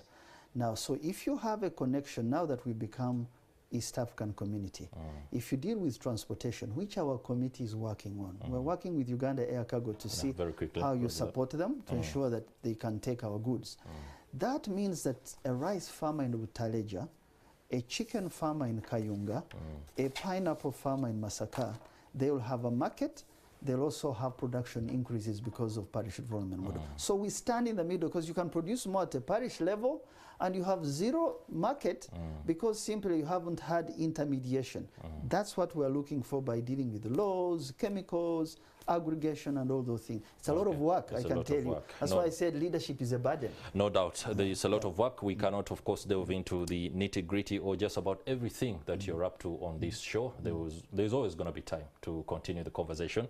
And of course, for those who are watching Morning at NTV, the conversation can continue on the social media platforms at NTV on Twitter Twitter. You can, of course, share some of your insights. Many thanks for yours, Mr. Audrey Rabogo. Thank you so much. And making time to come and be with us on the show. Pleasure. Let's now take a break, but take note, we'll be coming up next, and the National Social Security Fund will be here to give a bit of perspective and also take away some of the things that are not understood about much of the money that you're supposed to be getting, especially for the people who are 45 and above. I can't wait to be 45.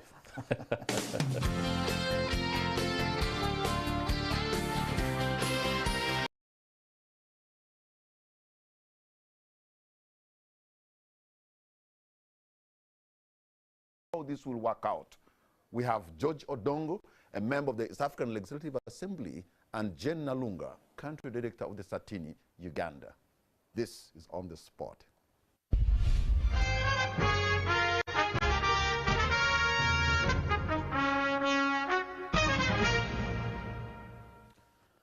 Allow me, first of all, to refer to you by your first names. Is that okay? That's fine. Jane Patrick. and George, thank you so much for having Patrick. honored our invitation. A warm welcome to both of you. Thank you. You are on the spot tonight, and we want to listen from you because of your particular expertise and skills and what you know about our country and the region in which we live. Congo has just been,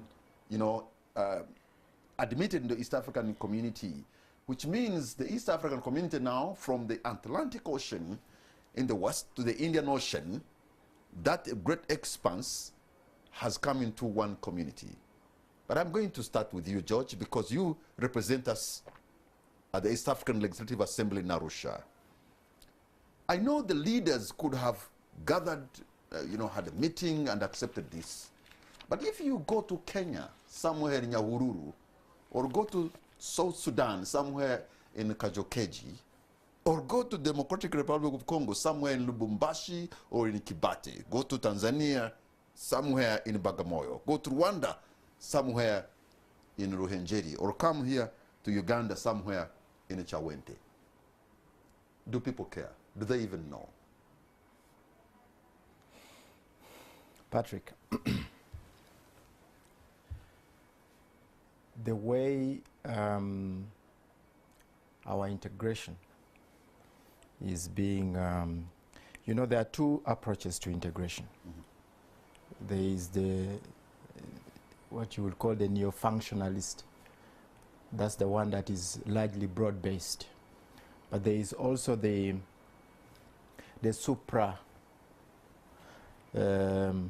supra-naturalist, mm-hmm.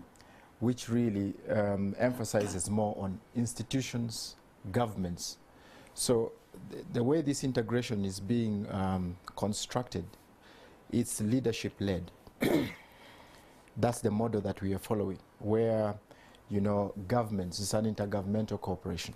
So it's a discussion that takes place between governments. And the assumption here is that governments are acting in the best interest of the population. People. So once that decision has been taken, then the people are brought on board.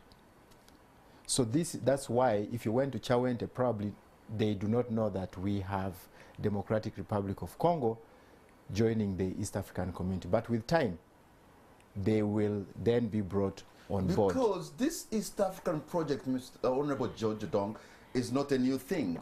Ever since it was revived through the efforts of President Mwai Kibaki, Benjamin Mkapa, and Yoweri Museveni around the late of 1999 or 2000 thereabout. I mean, it's more than 20 years since this thing was resuscitated. The people in our different villages in East Africa by now should actually be understanding where we stand. For it only to be, a preserve of the elite of people who put on good suits, designer suits like you, and sit in marbled corridors of Arusha, it's your own thing. No. This EAC is not the first regional body. Even the European Union, it has taken a lot of time. The building blocks to our integration keep on increasing. It has incremental value. Now, we need to get the first things first done. We need to make sure that we create the institutions. We need to ensure that we have the legal frameworks in place to facilitate you know, the cooperation between these different partner states. Could you bring in the example of the European Union? Just a year or two ago, the British were exiting this project, and in fact, for more than 50 years, they have even failed to have a political federation. But you know, if you look at the European Union very closely, the British have always been the unique, if you want to call it so. They are always exploring the other, what do you call, the opt-out clauses within the frameworks that exist.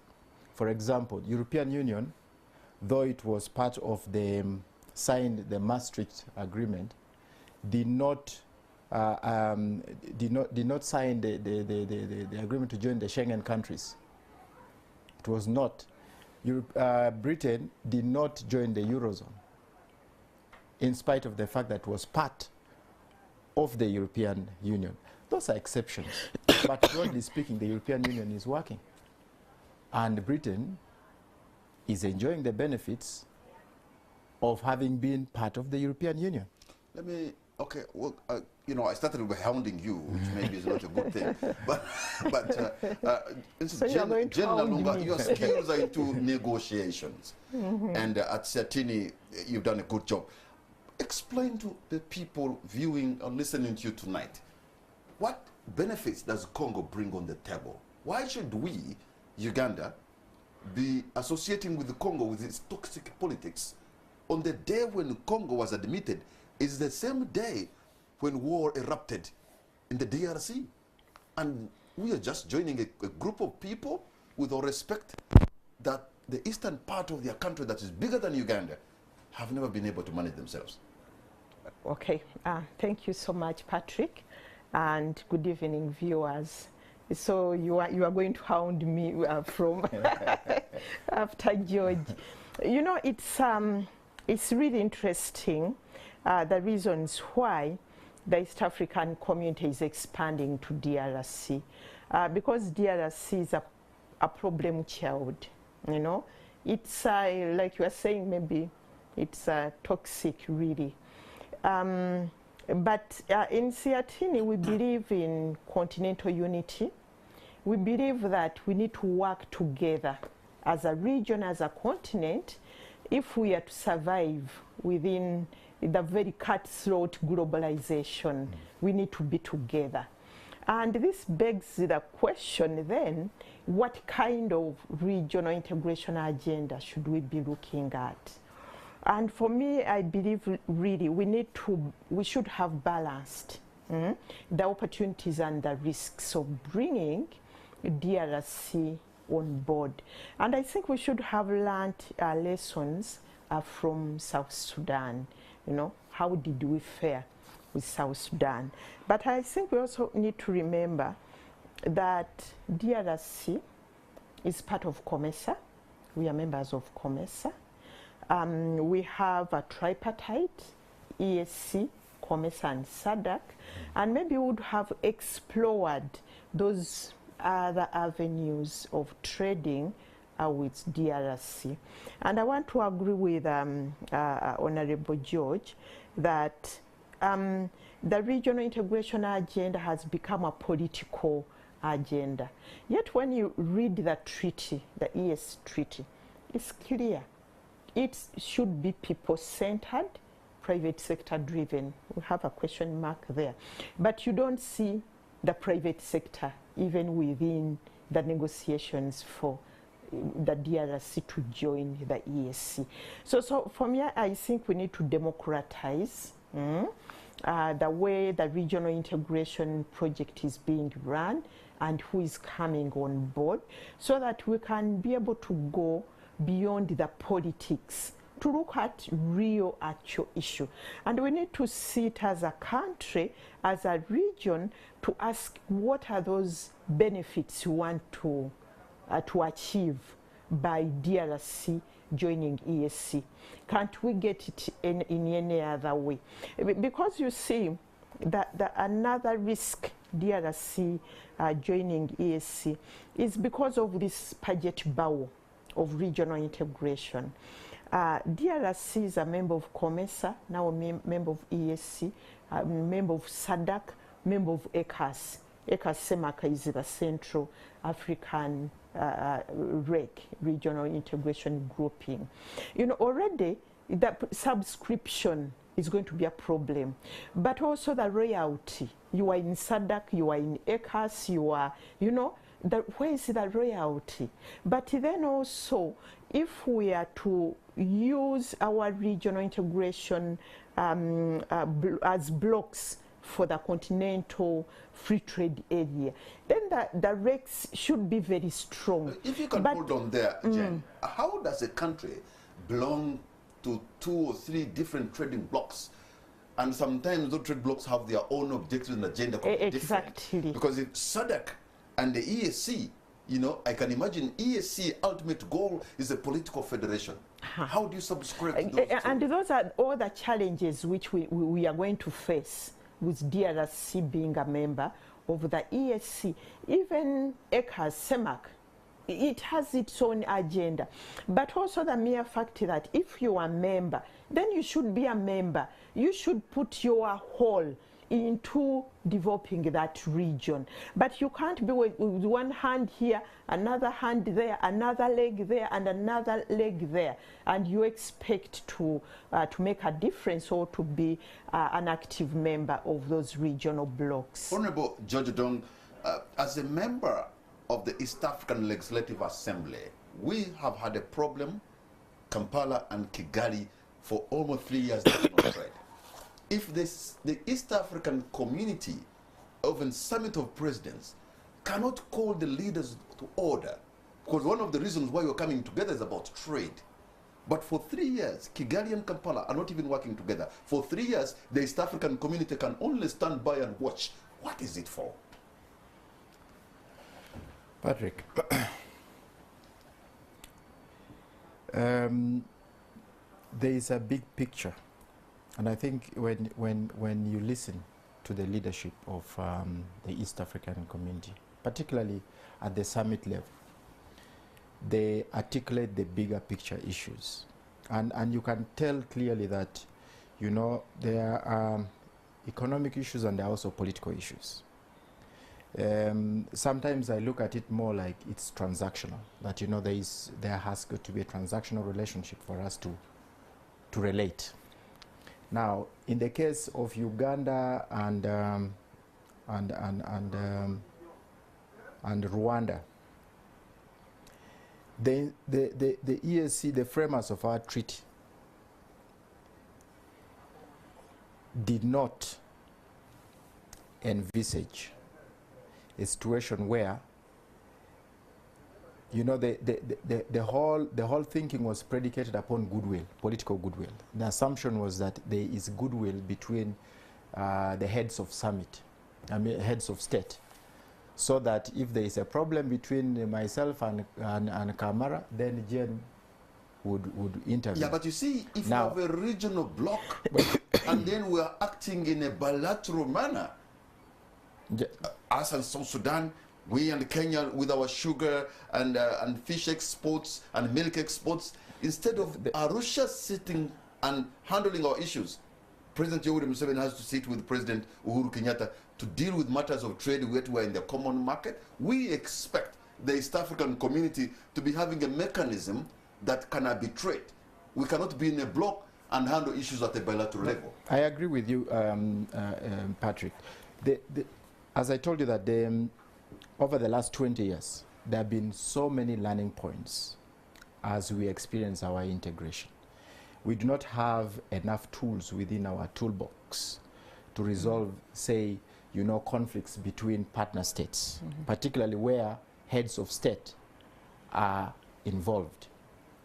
We also do not have mechanisms for effective enforcement of compliance. Remember that the East African community is not an independent, you know, there is still, the sovereignty of partner states is still preserved.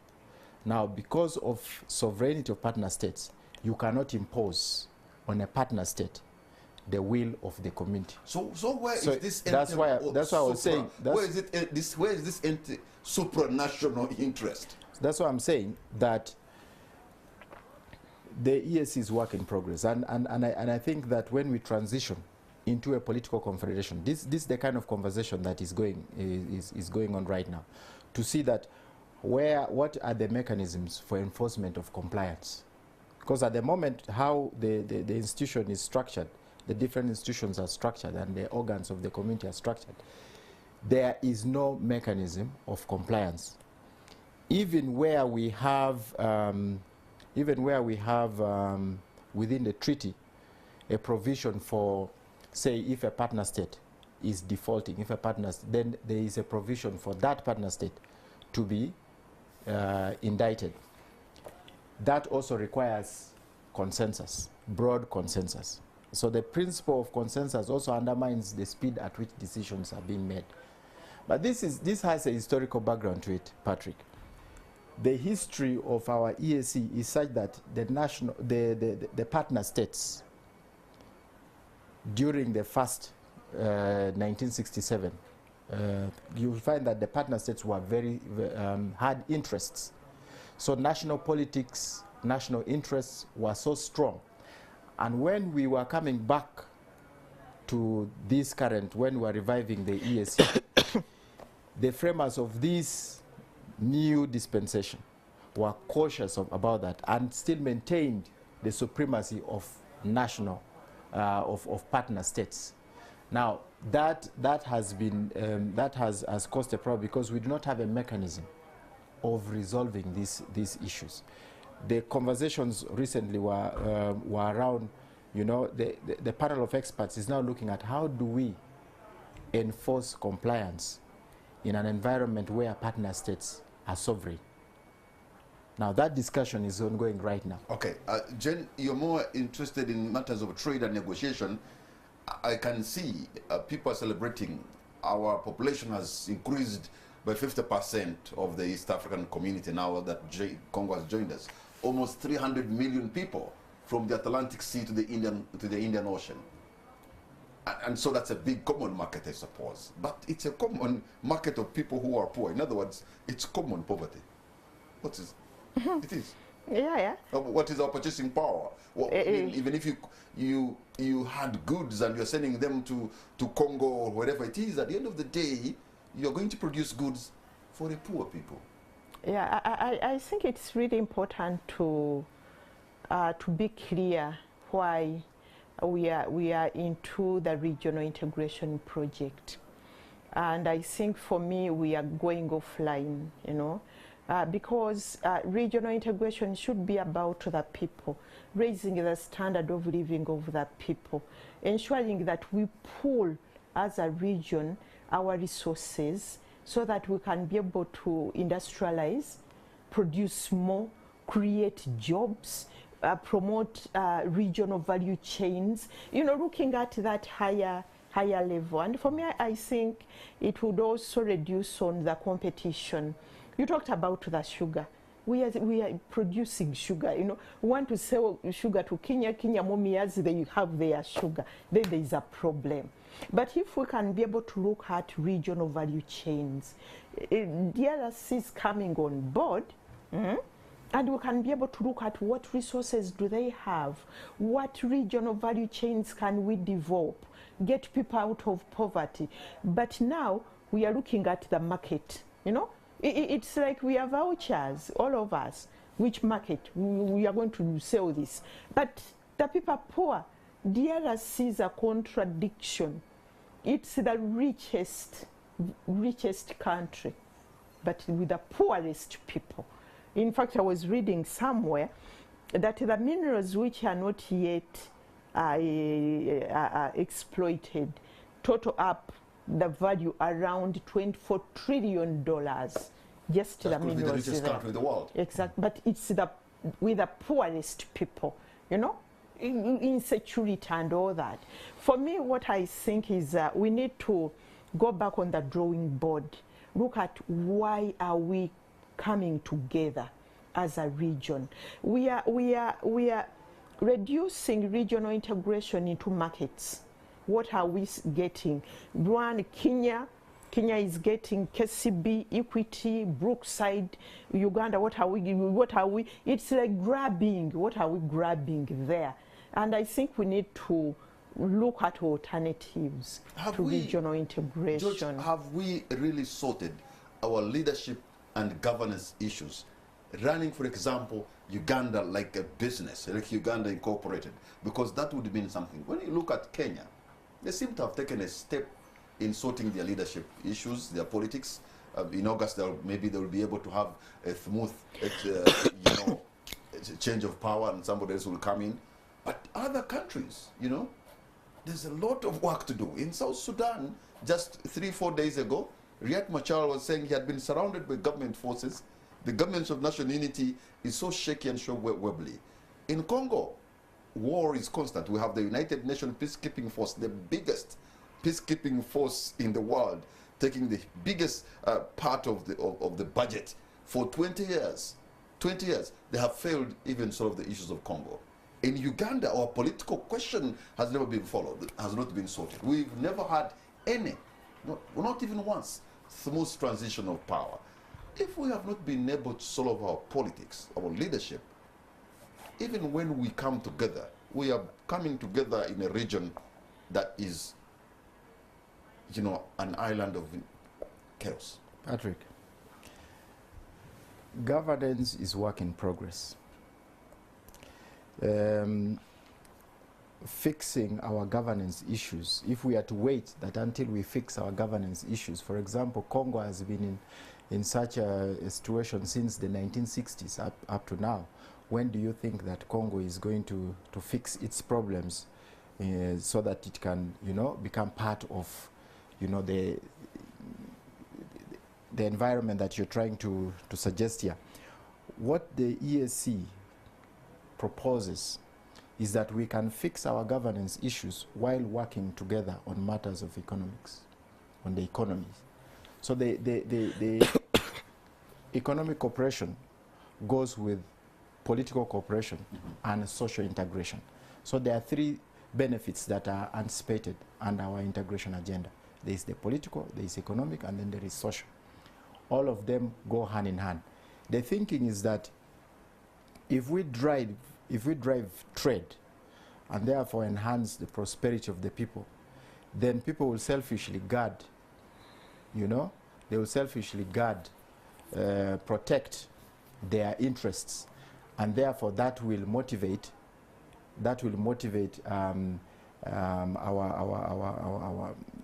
motivate our different partner states, to build the institutions that guarantee political and economic stability.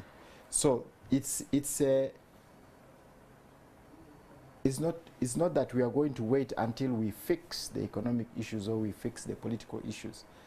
They are all going to be moving together as work in progress. Now let me give you an example. I am one person who believes that had we not been in this EAC integration, the 3 years of our, the standoff between Uganda and Rwanda could have probably produced quite different results. There's the power of restraint that comes with being together, at least in terms of our cooperation. Now if we had left it to our own devices, if each partner state was left to its devices without this this organization called the regional, the EAC, maybe the levels of hostility between us and Rwanda would have escalated to a level where probably would be speaking a different language now. So just the fact that we are bound together by a certain ideal is restraint good enough to allow for those processes, for the healing and so on and so forth. So governance question is very, very important. I always say that governance is the software that drives all these other, our integration agenda. But it is not something that you are going to say you're going to fix it today. You will not. But as an MP in our East African Parliament, East African Assembly, yes, the issue concerning Ugandan traders who supplied goods to South Sudan, and because there's some chaos in South Sudan, some of them actually had supplied government And it's taken years. You know, some of them have taken loans, sold their houses to get money and get into business and start supplying South Sudan, and chaos erupts, and South Sudan has never, some of them have never been paid, others have lost everything they had, and yet we belong to this thing called the East African Community. Are you aware about that? I am aware of it, but you know, by the time the war erupted in South Sudan, South Sudan was already part of EAC. South Sudan was already part of So if EAC. it could not solve the problems of the Ugandan business people who have lost colossal sums of money in Juba, and for years others have gone into bankruptcy, what is it helping us? No, listen. To resolve or to solve the problem of our traders first requires that South Sudan itself should have capacity to solve them.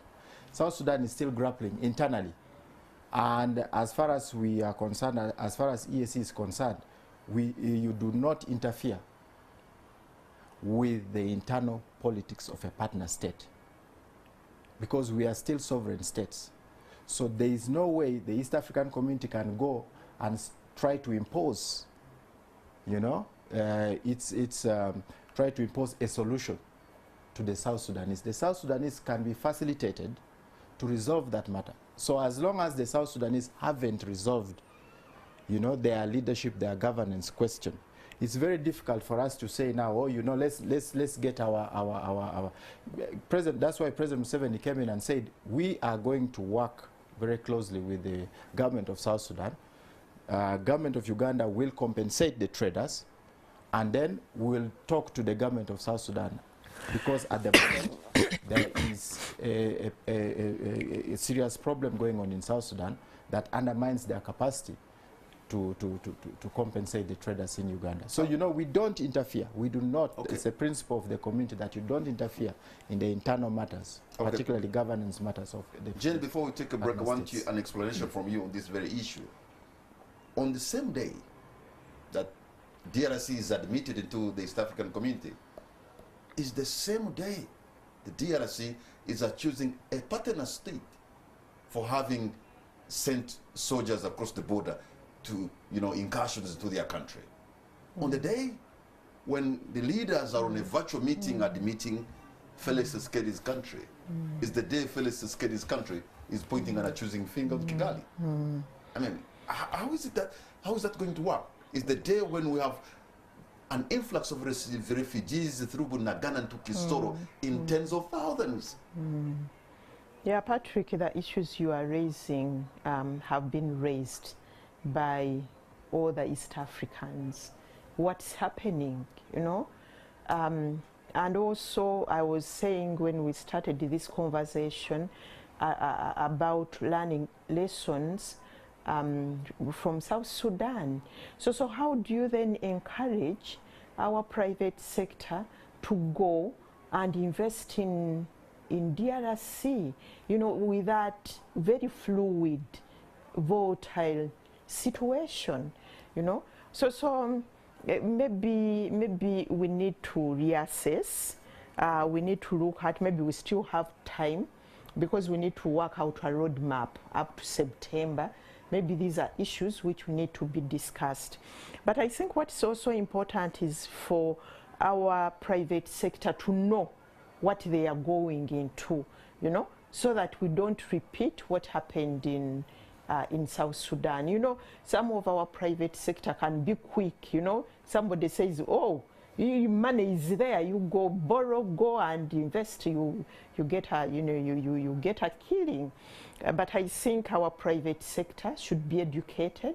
They need to know the opportunities, but also to know the risks, and so that they can be able to weigh those risks. Okay. But for me, I really think that for DRC, maybe it was really quick to admit it in the ESC, because we do really have other ways where we can be able to trade with DRC and also help them to be able to stabilize the situation.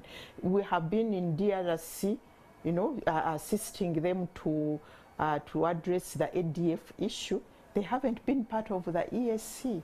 You know, so these are issues which we need to discuss. And maybe, Patrick, lastly, is the issue of democratizing these conversations and debate. As we said, regional integration agenda is about the people. It has to be people-centered, about the people, about the private sector. Jane and George, we're going to take a break, and when we come back, let's look deeper into the benefits this trade bloc brings to the people of this East African community that has just expanded almost by 50%. We'll be right back.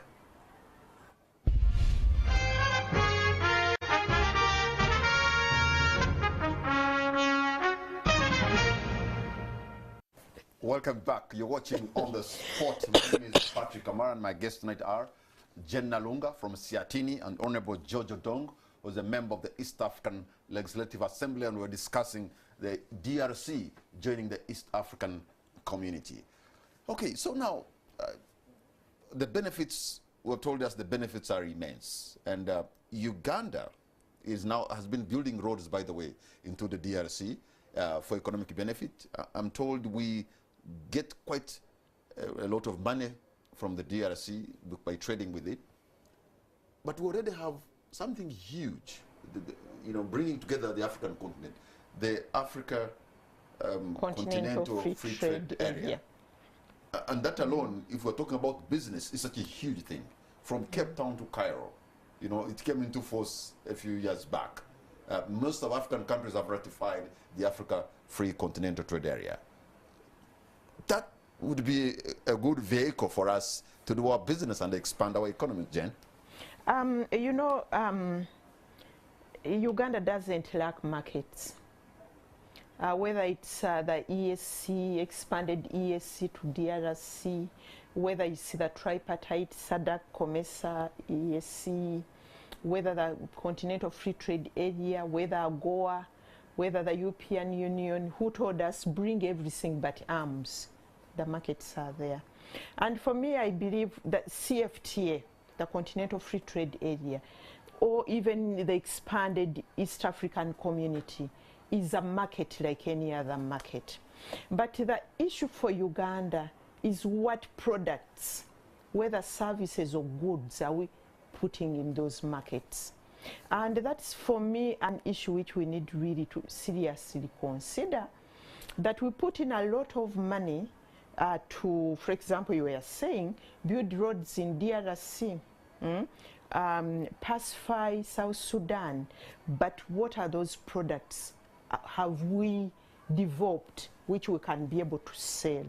And for me, I think the first place to start from is in Uganda here, you know, be able to say what are those services which we as Ugandan can put on the market which are competitive, you know. Take an example of Kenya. Kenya, every time we expand, KCB is there, you know, Equity is now there, Safaricom is there. So what are those Ugandan products which we can be able to develop and they become competitive?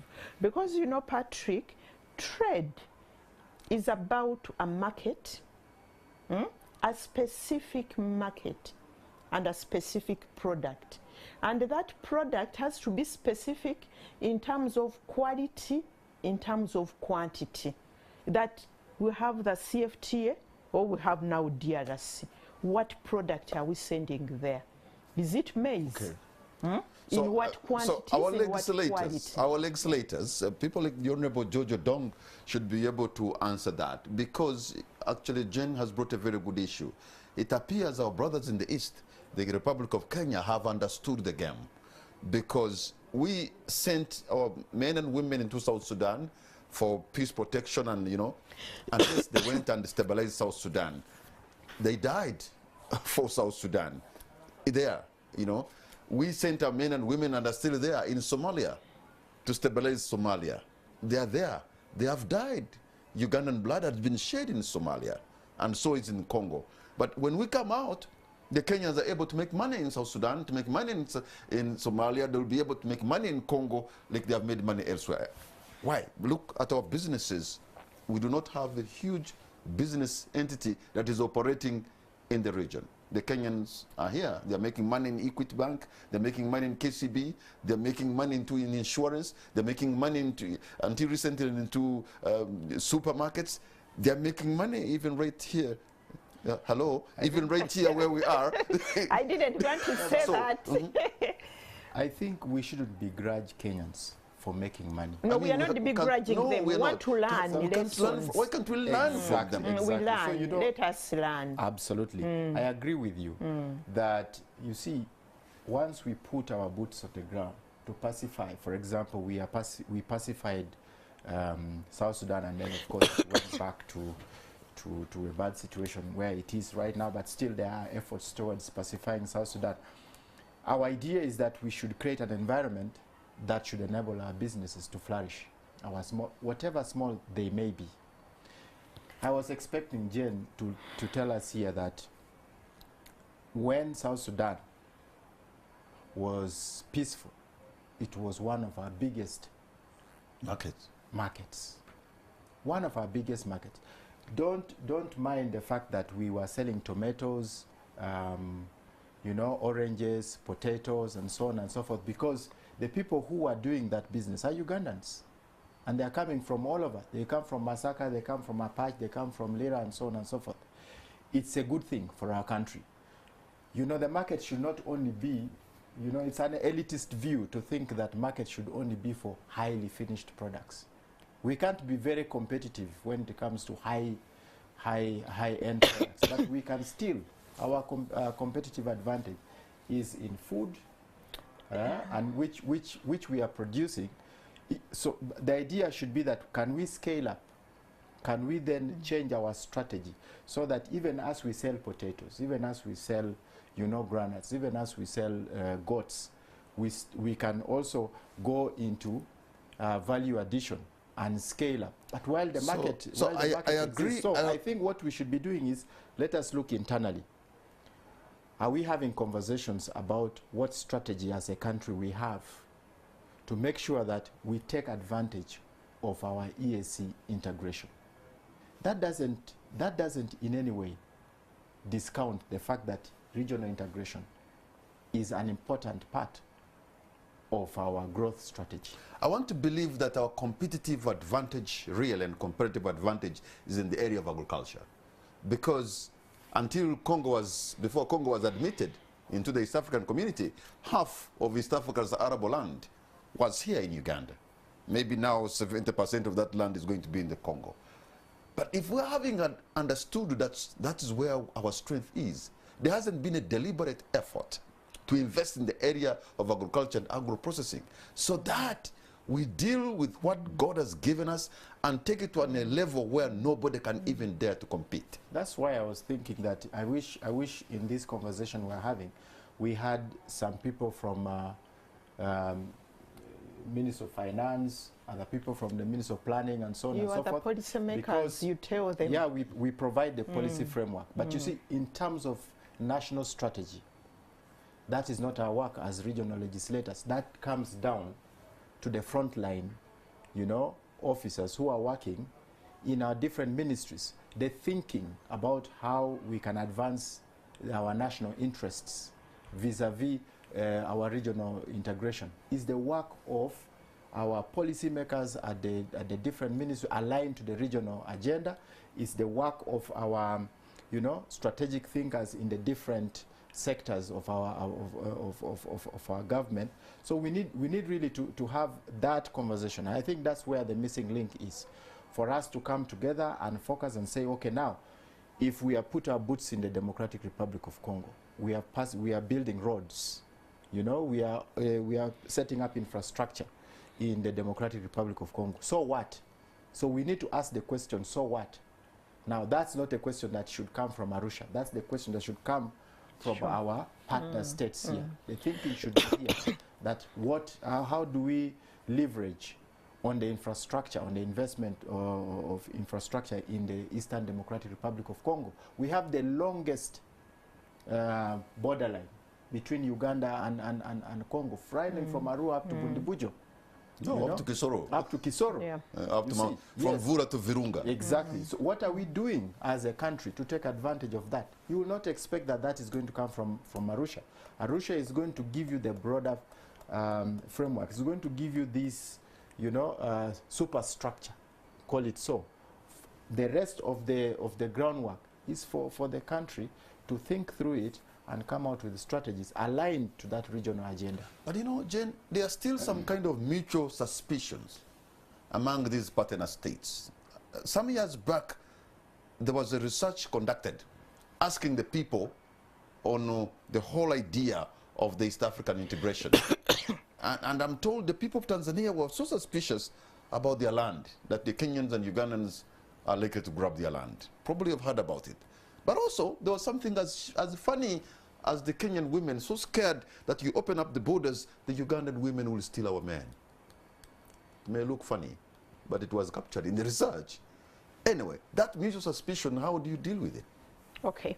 Before I go to the mutual suspicion, I think the previous conversation is very critical around what exactly we should do as a country to position ourselves. And I think, Honorable George, that conversation should start everywhere, especially for you people who are at that higher policy level, because we need to have some products we put on the market. And I think we need also to be able to remember, for example, we are so good at education, you know, where did it go, you know? In the region, the entire region, you know, education, right from university, secondary school, you know, we are good there. So the issue of products and services, where we can be able to grow our competitiveness, is really critical. Because if we don't do that, you know, even these negotiations for the CFTA won't bear any fruit. Because you see, negotiations, those trade negotiations, about market access.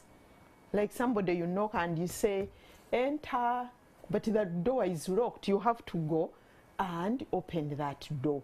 That's market entry. We need a product or products which we put on the market and sustain our presence in those markets. For me, it's really, really important. Or else, we are going to remain with a selling of tomatoes, you know, with some pineapples, which is okay. And Honorable George, I'm not saying because that's our competitive and comparative advantage. But we need to scale up to, you know, a bit higher. Like you were saying, Patrick, let us add value, you know. Let us, process. Let us package. The other time, I was going to Dar es Salaam on Uganda Airlines. In fact, I took pictures, and they were serving juice from Kenya, you know, and our Teju is there. On a Uganda Airlines flight. I have it here. You know, we need to raise the bar, you know. We can't stay saying we are good at agriculture. You know, DRC needs maize, but DRC imports maize from Argentina. So how do we position ourselves to make sure that we can be able to tell DRC that no, stop importing maize from Argentina. We have the quality, we have the quantity throughout the year. When we are depending on the weather, when UNBS has been given just little money, you know, so we need to put our house in order, or else this business of DRC going to the CFTA, we are just like escorting other people. So George, yes, which also reminds me, if our business people are able to compete at a global scale, then the cost of doing business in this region must be lowered, because you may find that goods that have come from Argentina, from Thailand, from China are maybe 3-4 times cheaper than what Uganda is going to take next door. Why? Because our electricity tariffs are high. You're going to produce at a high level. The cost of money, you know, borrowing, you know, it's expensive to borrow money here. Those guys are getting money at a cheaper interest. I mean, even and Patrick, and that's the challenge we are going to face because we are negotiating, for example, continental free trade area. When I hear people say, oh, there are opportunities out there, there are also people pointing at Uganda, oh, there is a market there.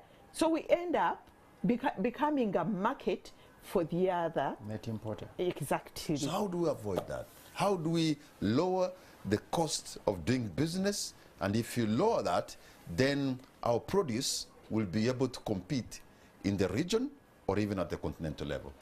You know, the EAC envisages the pooling together of resources. That, you know, the different partner states should pool together. In fact, there was even an attempt to come up with a protocol on EAC Development Fund to allow for, you know, companies, business people to borrow money at a much lower cost. These are the kinds of initiatives that we should be thinking about. But also, you see, we sign different protocols as EAC. The protocols are supposed to enable cooperation between the different partner states to look at what is it that the different partner states can invest collectively to reduce on the cost of doing business between the different partner states. Now, what Jen was talking about here is that we need that in-house conversation. You are asking me, what should we do? I think we need that in-house conversation. That is very specific, sector specific. If it is on infrastructure, what kind of investment in infrastructure do we need to facilitate trade? If it is on a discussion around interest rates, capping interest rates, that conversation should take place. That's why we are moving into a monetary union.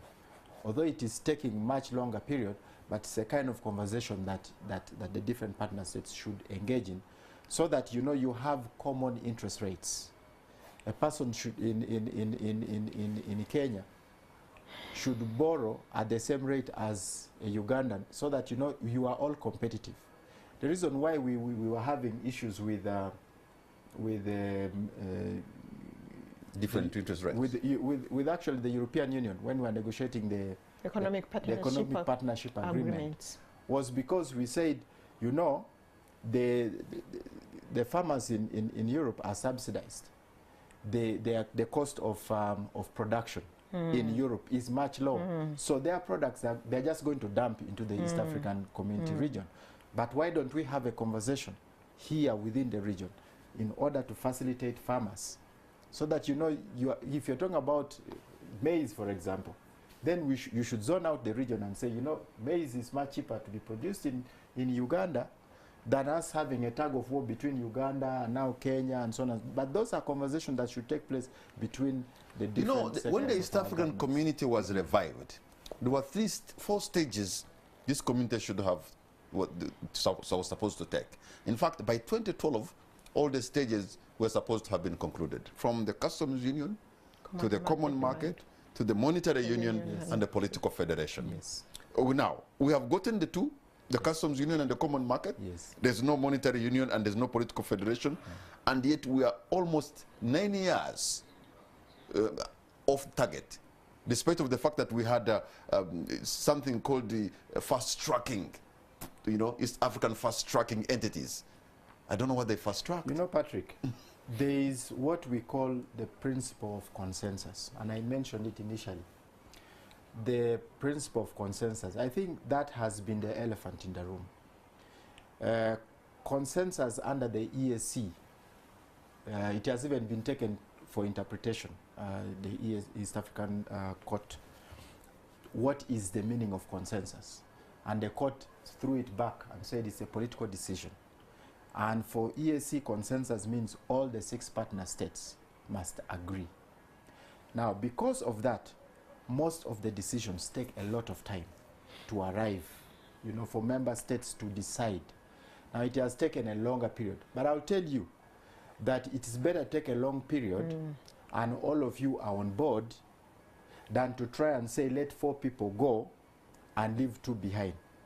That can only be done under political confederation. That's why now we are going into. But you know, you remember, but as long as we are still operating under this treaty, consensus is a safety valve.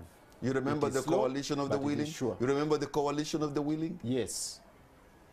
Yes, I remember the coalition of the willing. Because there's an exception clause, but it also had, it almost destabilized, you know? It almost destabilized the community.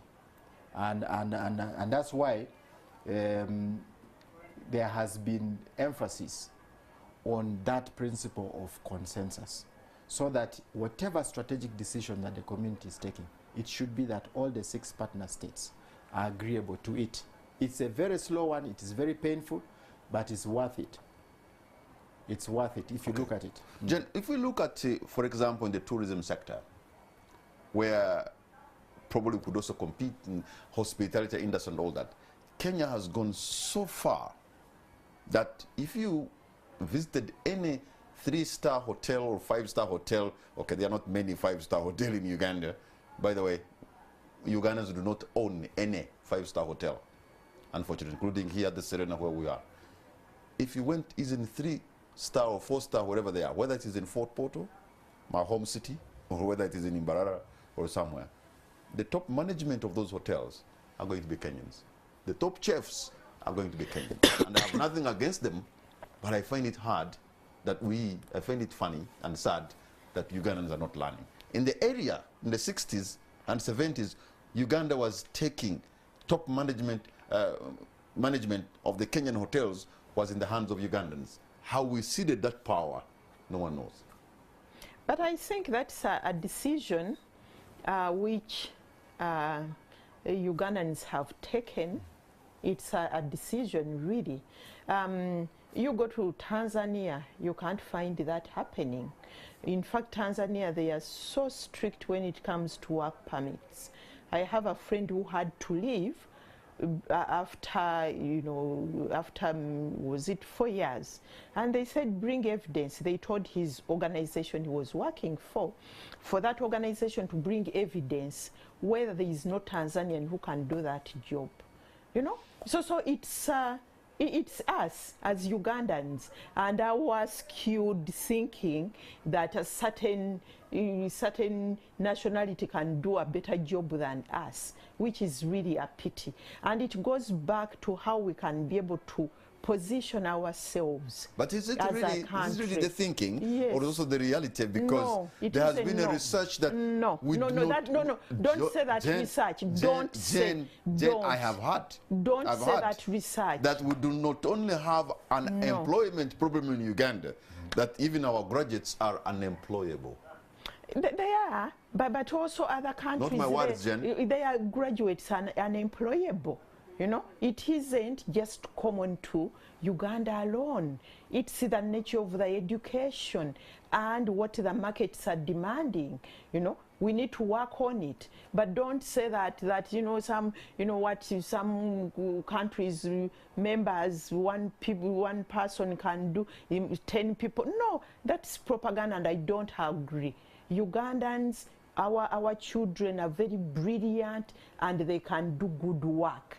You know, so let us just put our house in order. And if we don't do that, our children are just going to continue going to Arab countries where they are going to work as maids, graduates as maids. So let us put our house in order. Let us organize our economy. Let us organize our trade, and let us also organize the policies around that. Honorable George, we are talking about the interest rates. You can't talk about interest rates when we have privatized the entire banking sector. And the banks, they ignore the CBR. They just ignore it, you know? So there are things which you can't do. And you can't compare us to Kenya. Kenya has its KCB. And Kenya government can be able to say where money should go. But here, which government, which bank can, Post Bank, you know? So let us put our house in order. Our house is in disarray. All right. And that's why when we start trading, you know, we are talking about cross-border trade somewhere here, talking about taking maize. We need to raise the bar. This country has a lot of potential. All right, Jen and George, hold on to your points because we're going to take a break, and when we come back, I'll open the lines so that you too can be a part of this discussion. You're going to see the numbers on your screen. Pick your phone and tell us what you think about the DRC joining the East African community and the whole idea of the East African community integration process. We will be right back.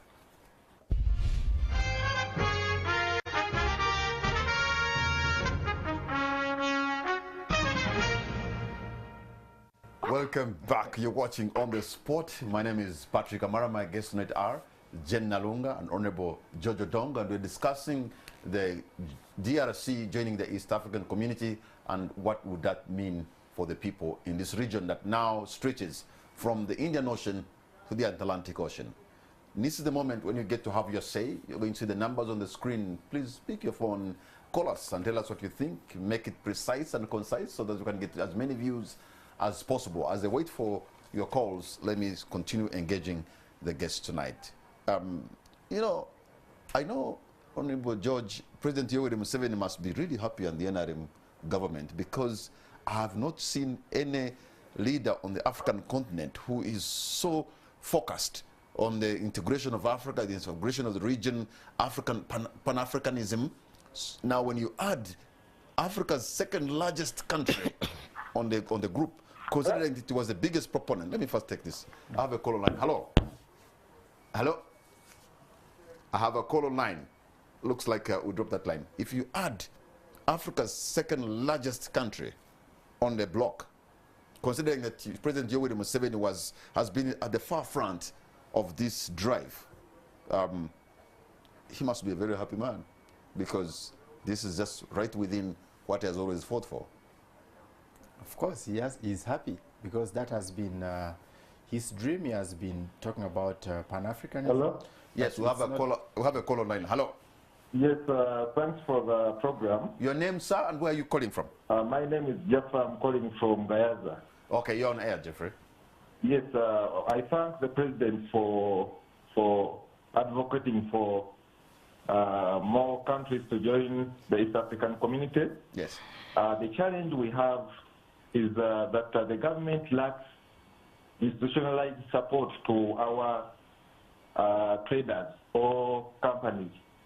You see, most of the traders will deal in border, selling vegetables. Countries in other East African countries like Kenya will support their banks will support bigger companies to do trade. So that is the major disadvantage I see. All right. If our government can actively support our companies to set up better standards of our goods to favorably compete in the market, we get cheap credit, we shall benefit from DRC market. Short of that, we are just wasting our time. We shall just join border, sell vegetables, which have little impact on our economy, and also be middlemen, because when these Congolese come, we basically sell Chinese products we import from China. Okay. We actually sell products made in our country. Thank you so much. Our caller there from Gayaza is talking about, making it easy for the Ugandan business people, the Ugandan producers and the industrialists to be able to make goods that can compete. Let me pick another caller. Hello? Hello? What's your name and where are you calling from? Yes, please. Yes, you are. What's your name and where are you calling from? My name is Ambrose Biamdisha. Yes, Ambrose. I'm calling from Kasangati. You are on air, Ambrose. Go right ahead. I am asking who is responsible for the rebels. I see M23 in Congo. I see the suffering of South Sudanese. And I see Rwanda blocking the border. Where was the East African Community? And how are you going to solve that problem of rebels? Ambrose, thank you so much. It's a question I've tried to ask also at the very beginning, and George was attempting to answer it. I think now he has added more, intuition to it, so he's going to respond. Probably he has an idea as an honorable member, a legislator at the East African Parliament. Please tell us your name and where you're calling from, and then we make it short. You have another call online. Hello. Okay. We're talking about this Pan-Africanism, which I think is a good thing. When you read President Yoweri Museveni's books, way back from the time of schooling in Ontario, way back at the university in Dar es Salaam. I have another caller online. Hello. Hello. Hello, Kamara. Yes, what's your name, sir, and where are you calling from? Yes, this is Kiwewa Haman, and I'm calling from Kibale, Kochilakai district. Okay, yeah, Haman, you are on air. Please go right ahead and tell us what you want to say tonight. Yes, it is okay for the DRC to join the East African community, and it has no problem. But my question is, Mr. George, before DRC joins, then what is the I hear that we are not in good terms with Uganda and Rwanda. Before we call upon DRC to join us, why don't we first sort the controversies we have between Uganda and Rwanda? Mr. George, help me and answer that. Thank All right, thank you so much, our caller from Kibale. Thank you so much. So, well, maybe you could attempt to you have two questions already. Okay, on the question of Uganda and Rwanda, I think you can see that we are making some very positive progress in the line of normalizing our relations. There is a bilateral framework in place that is fast-tracking the normalization of our relations with Rwanda, and that is good for the community, because anything that solves our problems is welcome. Like I said earlier on, that there are lessons for us to learn over the last 20 years, and our treaty is not cast in stone, that we should now begin to envisage that there can be disagreements between partner states, and therefore we need to have the necessary resources in place to resolve those differences once they arise. And it's even more critical now that we are adding other partner states. So the conversation going forward should be for us to get to be able to come out with the necessary tools, and they should have the force of law, so that we can be able to resolve some of these emerging issues that can arise between the different partner states. Okay, let us take this caller, and then you can. We have a caller online. Hello. Hello. Yes, sir. What's your name and where are you calling from? My name is Bukaba, and I'm calling from somewhere. From Kamwenge. Somewhere in Europe. Somewhere in Europe. Okay. Go right ahead. Yes. Yes, but all I have to say about this is there is no rush. We are late. I heard the lady say that we should first wait. No, people started waiting in 1963. If we do not, we can learn on the job. As long as we move, once we are now tied by these cities, then we can learn on the job. We can start initiating and correcting our mistakes along the way. Africa is late. You can see Europe during the COVID time. Europe minded their own business, but if we had integrated long ago, we would have been able to also solve our own problems here. Okay. So, I've seen the results of that road to Juba in Gulu. That road to Juba changed the lives of the people of the North and South Sudan. And when there was a war, it closed down again. Then when there was peace, we saw the progress it made. So in Congo, we have to be practical. There has been so much rhetoric of Pan-Africanism, shall be this, and shall be this. If we don't do practical things like this, we shall never move a step. Thank you so much. Our caller there is saying that he's calling from somewhere in Europe. You know, talking about Europe, I was trying to look through the international channels, and East Africa joining, DRC joining the East African community, which in my view was such a big step, was not as highlighted as much as M23 bringing down the UN helicopter in close to Bunagana. Do you think, I'm not a conspiracy theorist, but do you think people in Western Europe, I have a call online. Hello? Hello? All right.